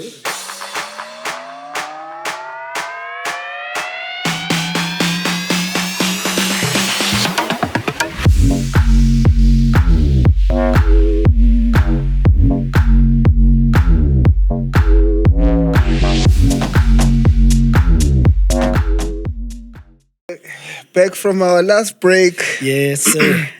We shout out to our sponsors. No, we already did. Thank you. On the black way. So you lose the fight. Sure. And of course, had you thought, okay, you had no way in your mind thought it was even possible for you to lose the fight. No way. So the loss then. Yeah. Look, the night of, I was still like, I was still chill, you know? Hadn't kicked in. Yeah, and the night of, it was just like, damn, man. It ended before I even broke a sweat, bro. Like, because boxing is ridiculous. You sweat in boxing, you know? It's just like, for me, it was like, dog, I didn't even break a sweat. Like, damn, that sucks, you know? But I'm feeling all right. I'm like, damn, you know? All right, it is what it is, you know, it's cool. But also granted, just before the fight, you know, the referees and officials had spoken to us to be like, yo, man, this fight technically shouldn't be sanctioned because of the weight categories, but it's a celebrity fight. It's an exhibition. So, gentlemen, let's be gentlemen. Granted, you guys want to kill each other. That's fine. But it's actually not safe, you know? So, if there's any moment that we see where either one of you guys gets hurt, we're going to stop the fight. So, I think for a lot of people watching the fight, it's like, okay, I take a takedown once and get up sharp. The second one was like more of a slip sharp. The third one, you know, I'm getting blows to the head. The referee calls it instantly. You're stumbling to the ropes, You know? out there. Yeah, nah, high key. I'm on the sidelines too. You were there for real? I was there. Oh God, I was there. You saw it live. Oh I shit. saw it live. Hurt my feelings. Oh gosh, yeah, damn. Even some of my homies, man. It's like, I saw the niggas after I that. saw none the of niggas them. were not alright. Yeah, nah, I saw none of them, you know. But we spoke, you know, days later, and like, yeah, niggas weren't alright, you know. Cool. Sharp, we take the L. We're taking pictures on after the fight. It's fine. We go to the change rooms. It's cool, I got my pops is out there, which is crazy because my pops has never been to a single one of anything I've done. Like as far as the industry goes, The last time my pops was at anything was like when I was still doing athletics and stuff, soccer games or whatever. So first time he pulls up to anything. Damn. And he's a boxing fan also, you know what I'm saying? And yeah, but you think, I would have thought for my father it would have been like, damn, dog, my son, damn, he took an L. But my pops was like, he was like, bruh, niggas take L's all the time, dog. You know what I'm saying? He's like, my nigga Mike Tyson has lost. You know what I'm saying? Muhammad Ali has lost. Those are greats. Granted, like, I'm not saying Casper is Muhammad Ali, but it's your first time, bro. It's just like, it's nothing hectic. Whatever. Take it on the chin. Yeah. You put yourself out there. My papa was like, yeah, man, like, I think just generally from the jump, it wasn't looking, like, good. He's a bigger guy. He's what? He's this, he's that, heavier. It's cool, man. It happened the way it happened. Go on with your life. Sharp.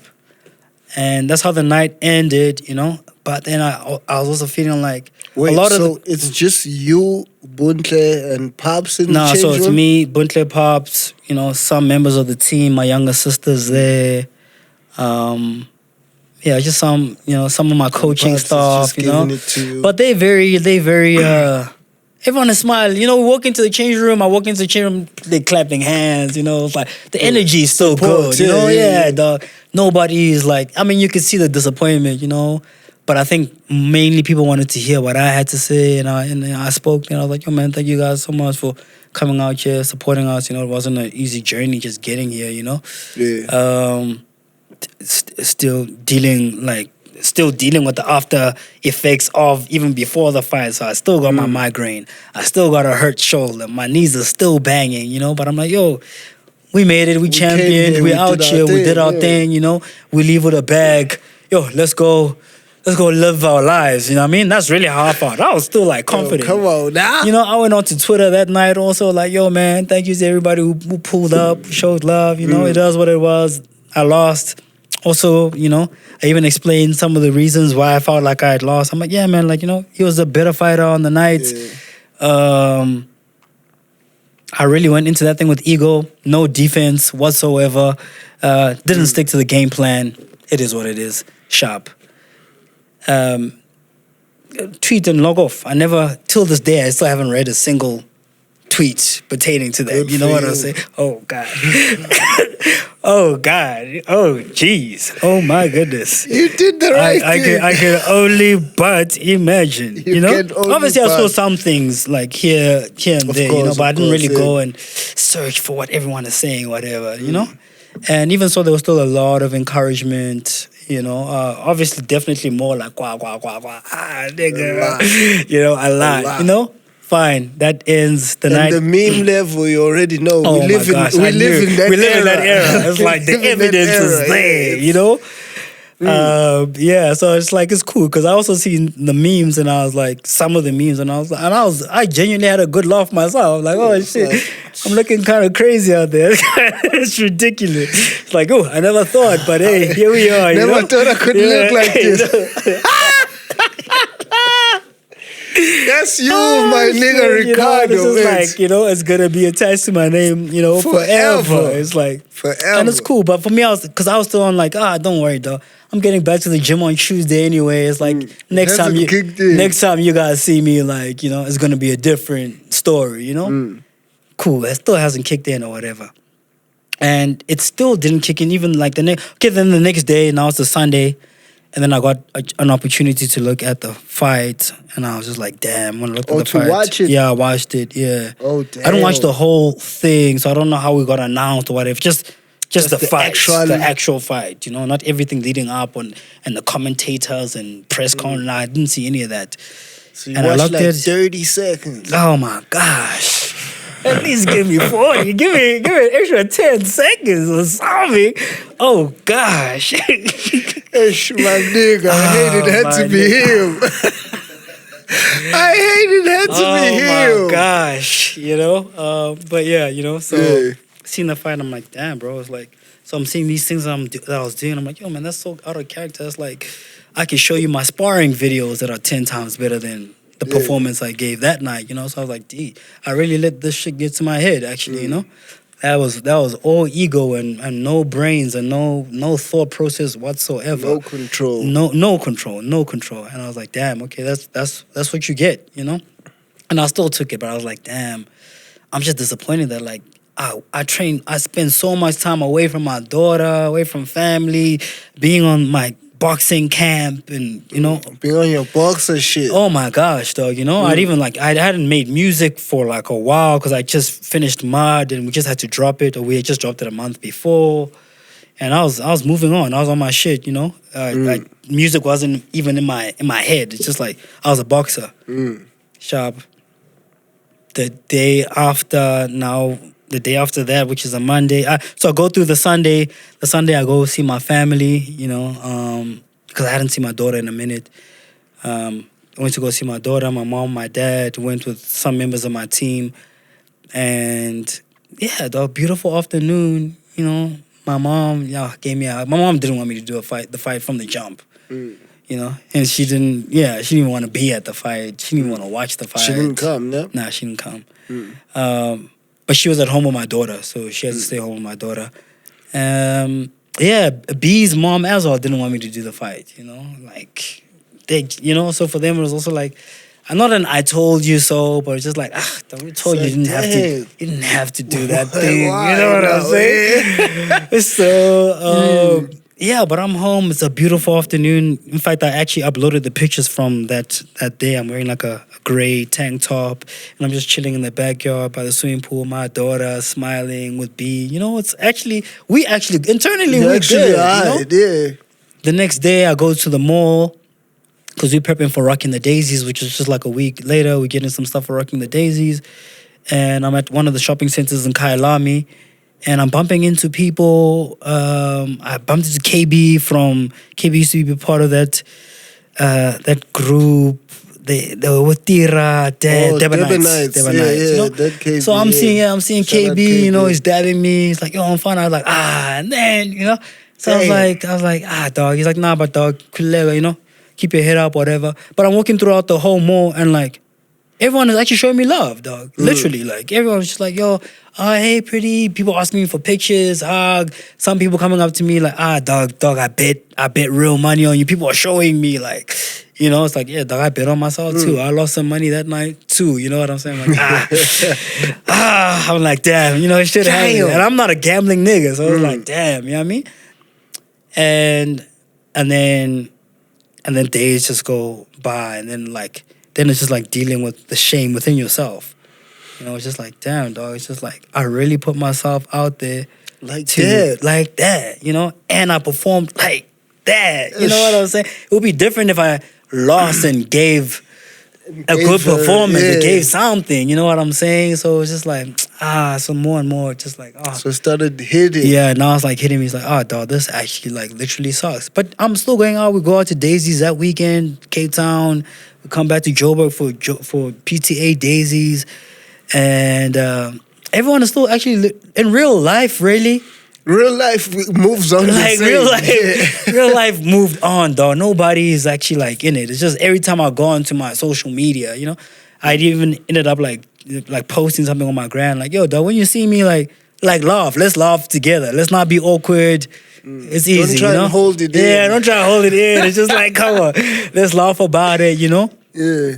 And that was it. And then I lived throughout the months of it. And then the months of it are just like, then actively not really fully wanting to leave home. Now I'm just chilling at the crib, you know?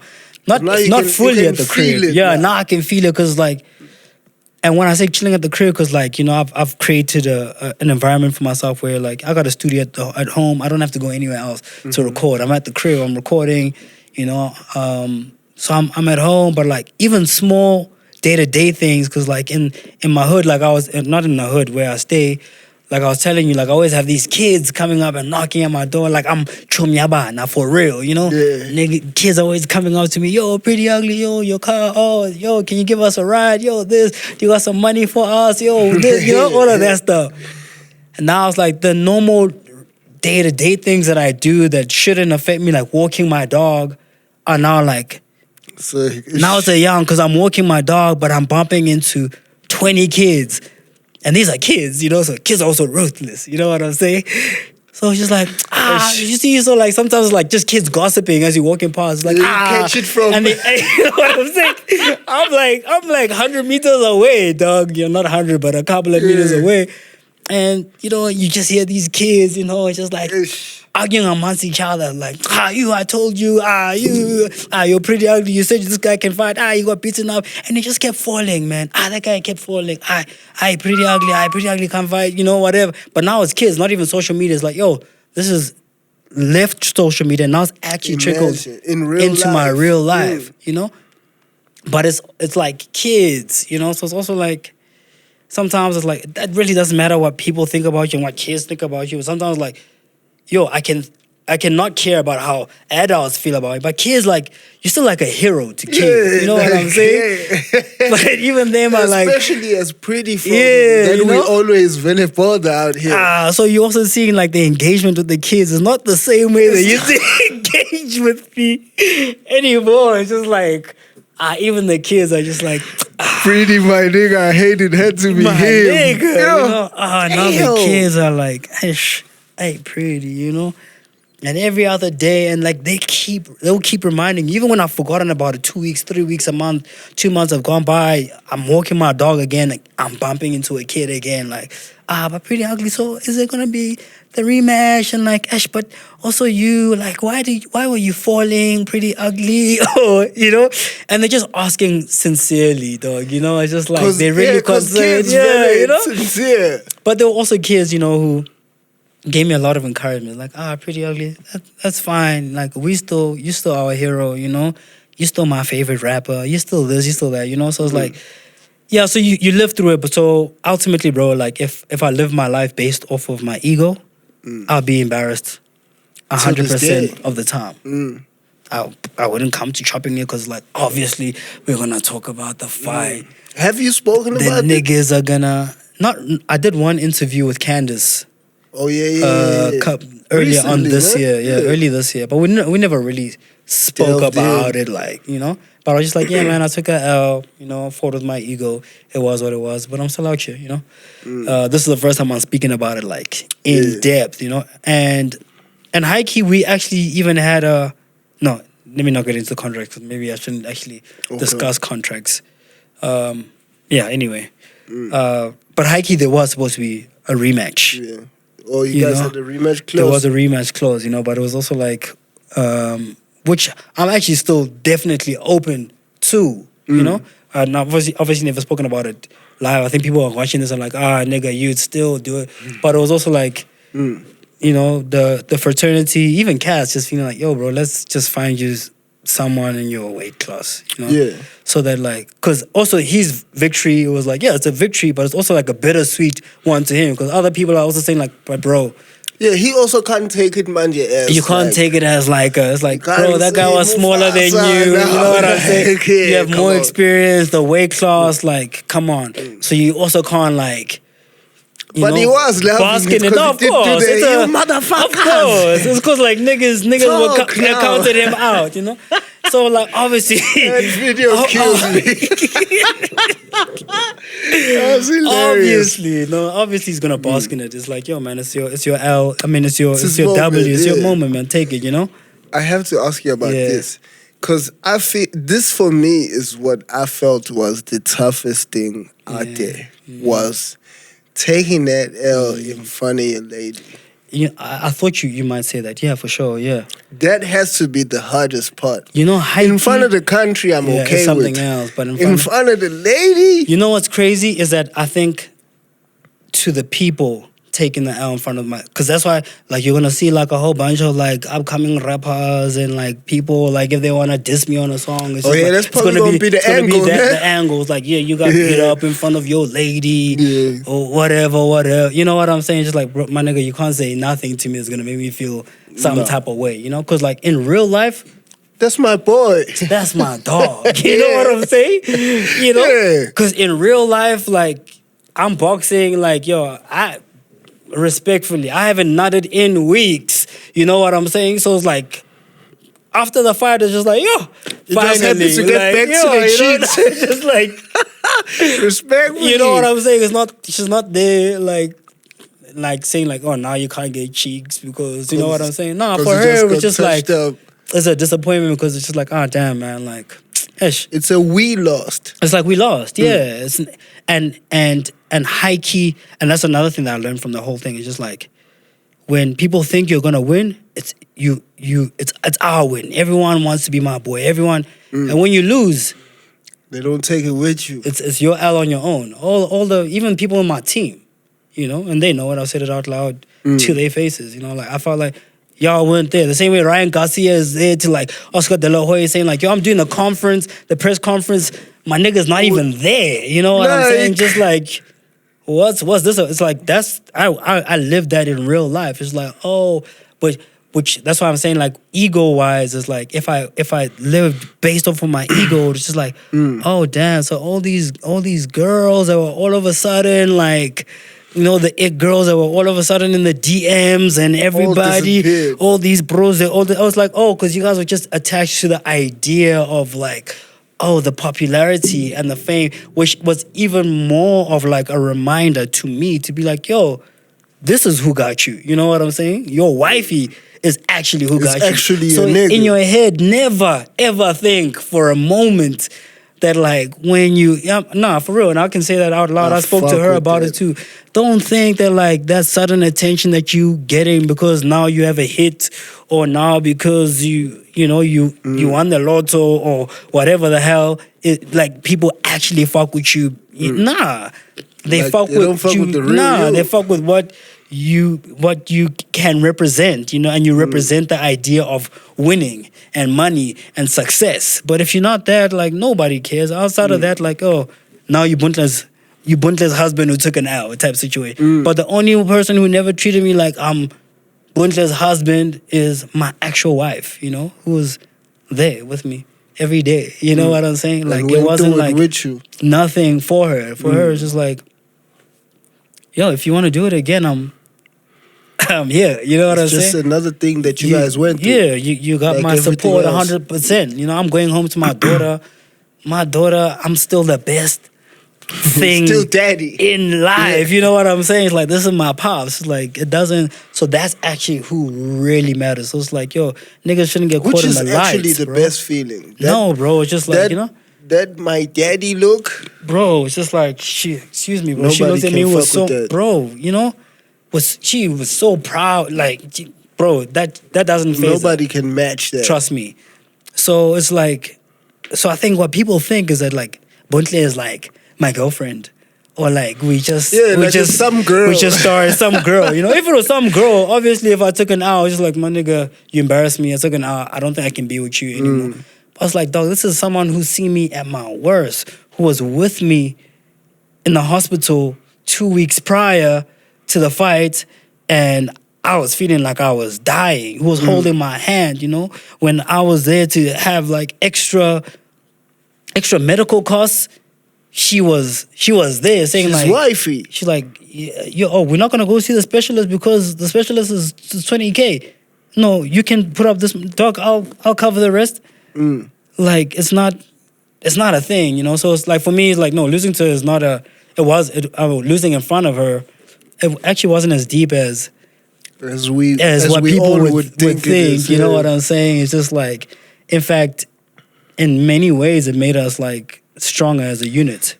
Yeah, you know what I'm saying? I would imagine that would be the answer. In many ways, it made us way stronger. Yeah, to the people out there, it's just like, oh.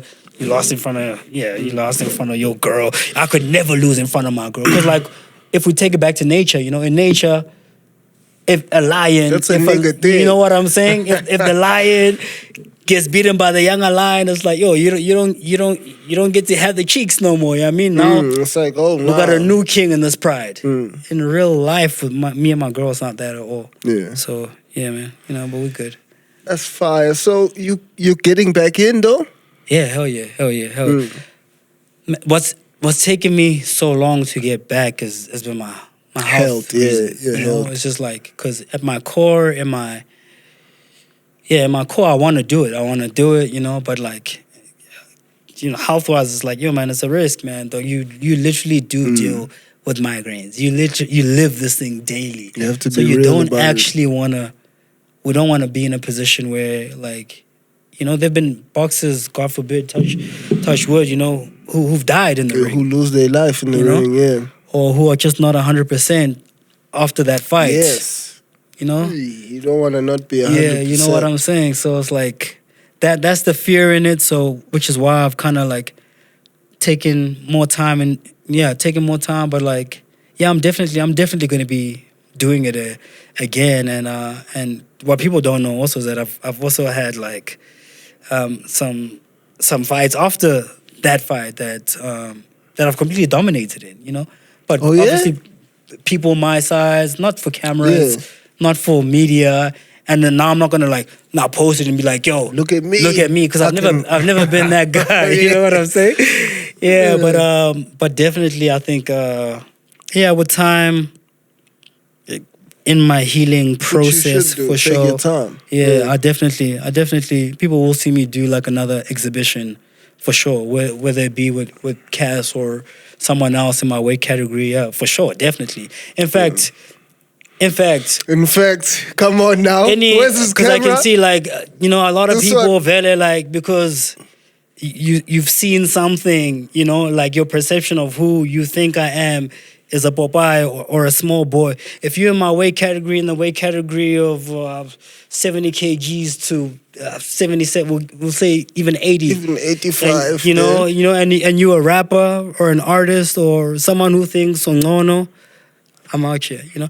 And at the same time, I'm also not a bully. I'm also not a person who's like coming at everybody and wanting to challenge everybody. I'm just saying that, like, yo, if you want to come test, froggy. and if you feel some type of way, let's get in the ring. I'm not gonna go back and forth with you online. That reminds me of you and your mans out there. Who's the youngin' that you're going back and forth with? The one that you wanted to place the hands on. Oh, Like, what's that now?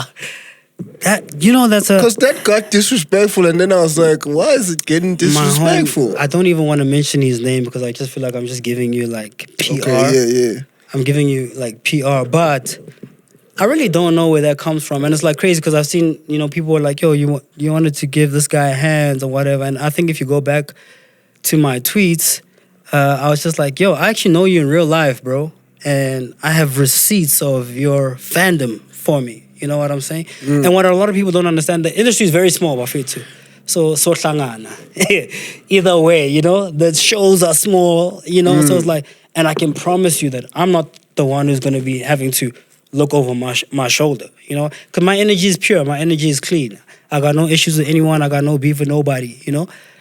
You, on the other hand, are the person who's going to have to hibernate and not be seen in certain spaces because you just might bump into this bro and whatever. And that's cool, bro. And I think even in my tweets, I was just saying that, like, yo, I'm actually going to see you in real life.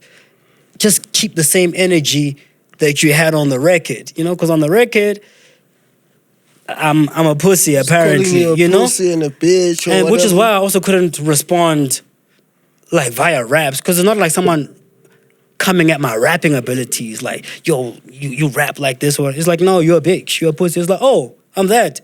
Come see me in real life. You know what I'm saying? And like, we actually are gonna see each other, and just keep the same energy. And by that I mean, like, I didn't promise to throw hands or to.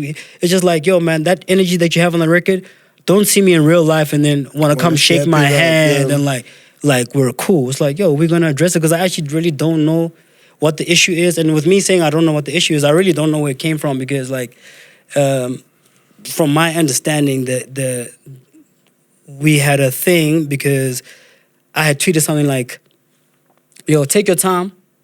I tweeted a lot of tweets, you know, whatever I was speaking about on that day. I'm like, "Yo, but to artists, and bear in mind, this is coming from an exec, someone who is like actually has potential artists that I am signing, that I am grooming, that I'm working with, or whatever.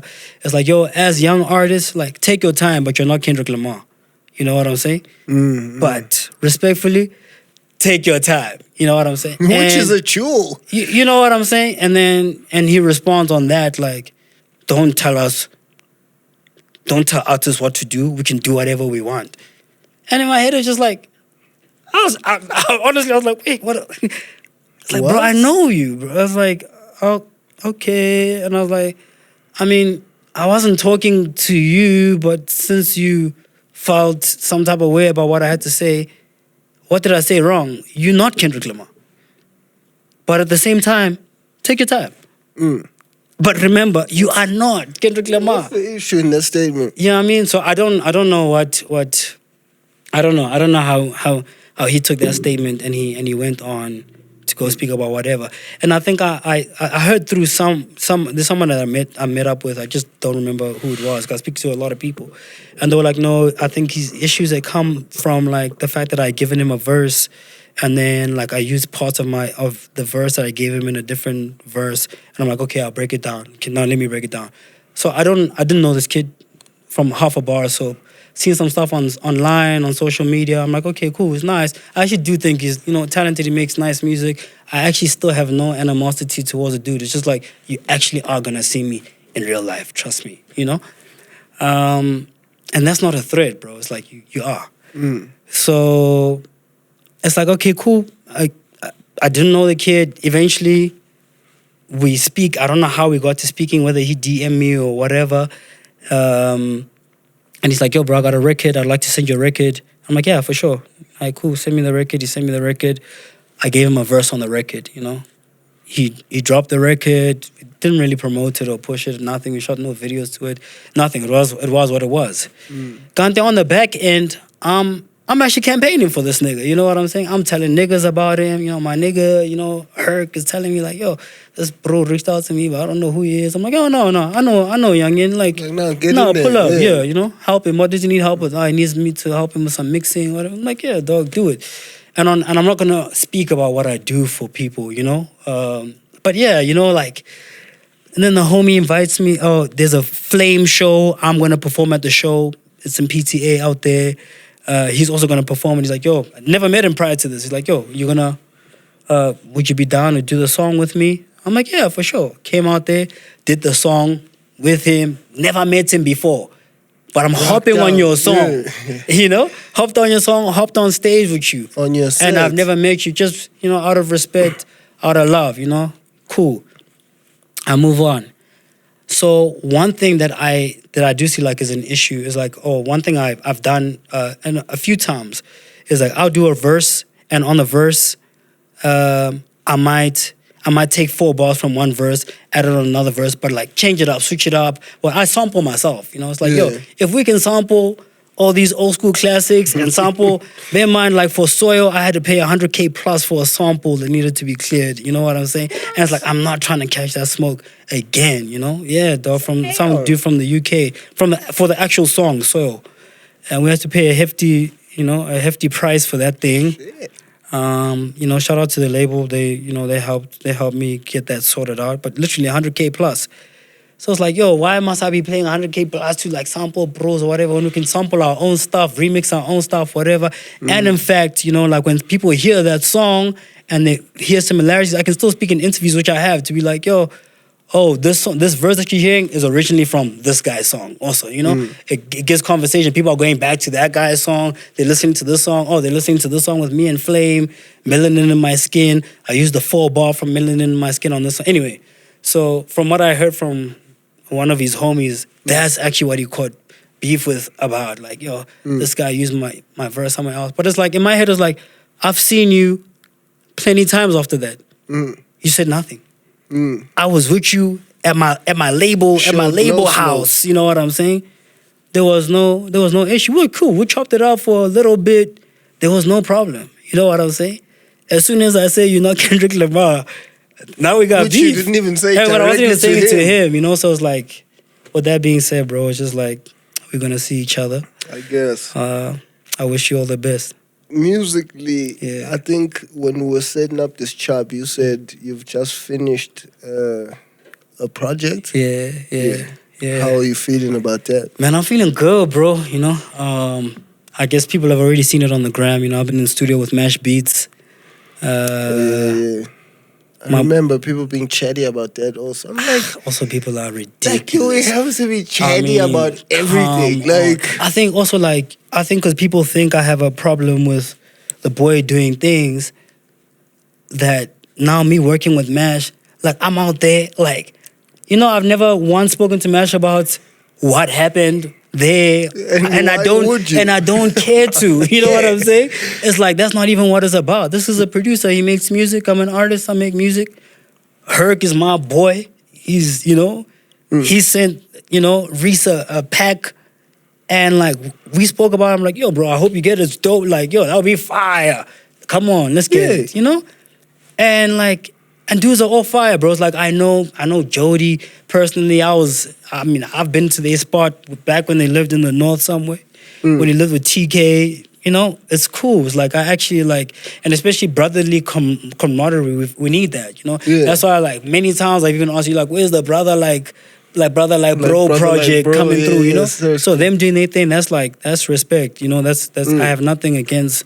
and it's homies, not for like real. your shit is also like personal and real. It literally like isn't. rapper And I shit. feel like if niggas see each other in real life, which I'm sure we will, Yeah. it's all about a conversation. It's like, yo, if niggas don't want to dab me, that's cool.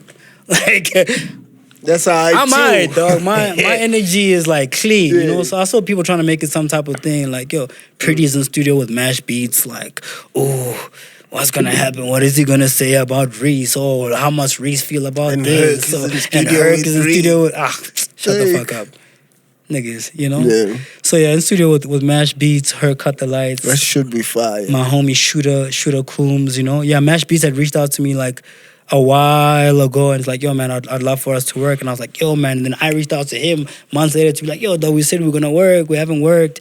And then a whole year passed. It never happened. And he reached out to me on Christmas Eve last year and like, yo, man, I'd like to produce something for you. I'm like, oh, hell yeah. I spoke to my management about it. I was like, yo, this is what Mash had offered. They're like, yo, okay, let's bring it together. Let's not make it a solely purely Mash Beats thing. Mash and Priddy. Let's infuse the producers that we have here, you know. So yeah, man, we got a project that's pretty much ready to drop. We're waiting on some features here and there. It's exciting. It's some dope music. I think I'm definitely like in my bag on a lot of songs.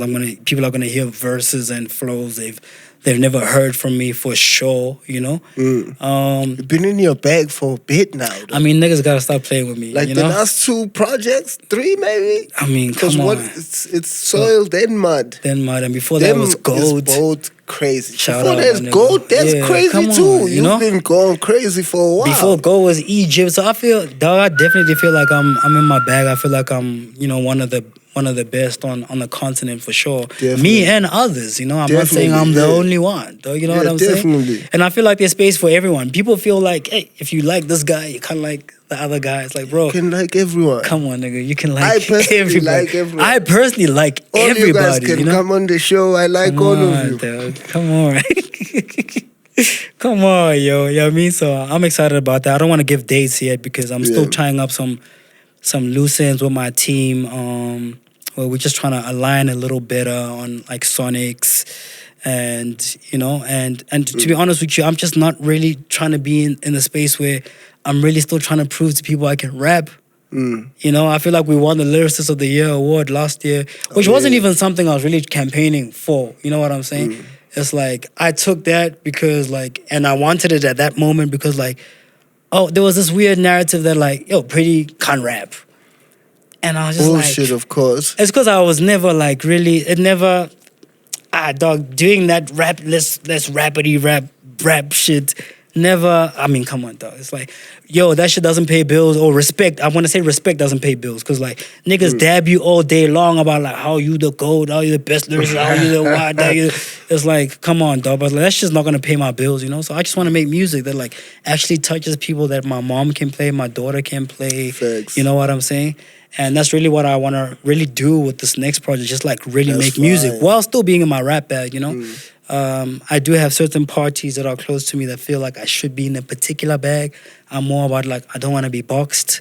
Let's not stay in a bag. You know what I'm saying? Let's just create music. Not stay in the bag. So we're trying to figure it out. I'm sure people will be getting the music very soon though. Take your time. We're Yeah, waiting on it. for sure. Let's not make our outro too sexy because we've been here for 4 hours now. People are gonna have to. I don't know how you guys are gonna. People are gonna have to find their way through this chop. Oh my gosh! If you wanna hear it, you gonna peep it. If you don't, other people gonna peep it, nigga. Trust. Let's go. Toast us out of here, Mr. Endurable. For me, it's to the Lord, to Choppin It, the best fucking podcast in the culture, in South, hands down. Shit, Trust come me, on. let's go. Come on now. Yo, hit the subscribe button, Yes. share that shit with a friend. Like, it doesn't matter that like everybody watches this, because I know all y'all niggas is watching this shit, you know what I mean? But like, subscribe. I mean, come on, show Bhuda T some come love. on. This is the Lord in actual, real life. I go by the name of Priddy Ugly, Big Vrr, more music dropping very soon. Let's get it. Thank you, Choppin. It had to be these many hours. Sorry. Yo, it had to be. I don't. Got history. I really don't. I don't know how you guys.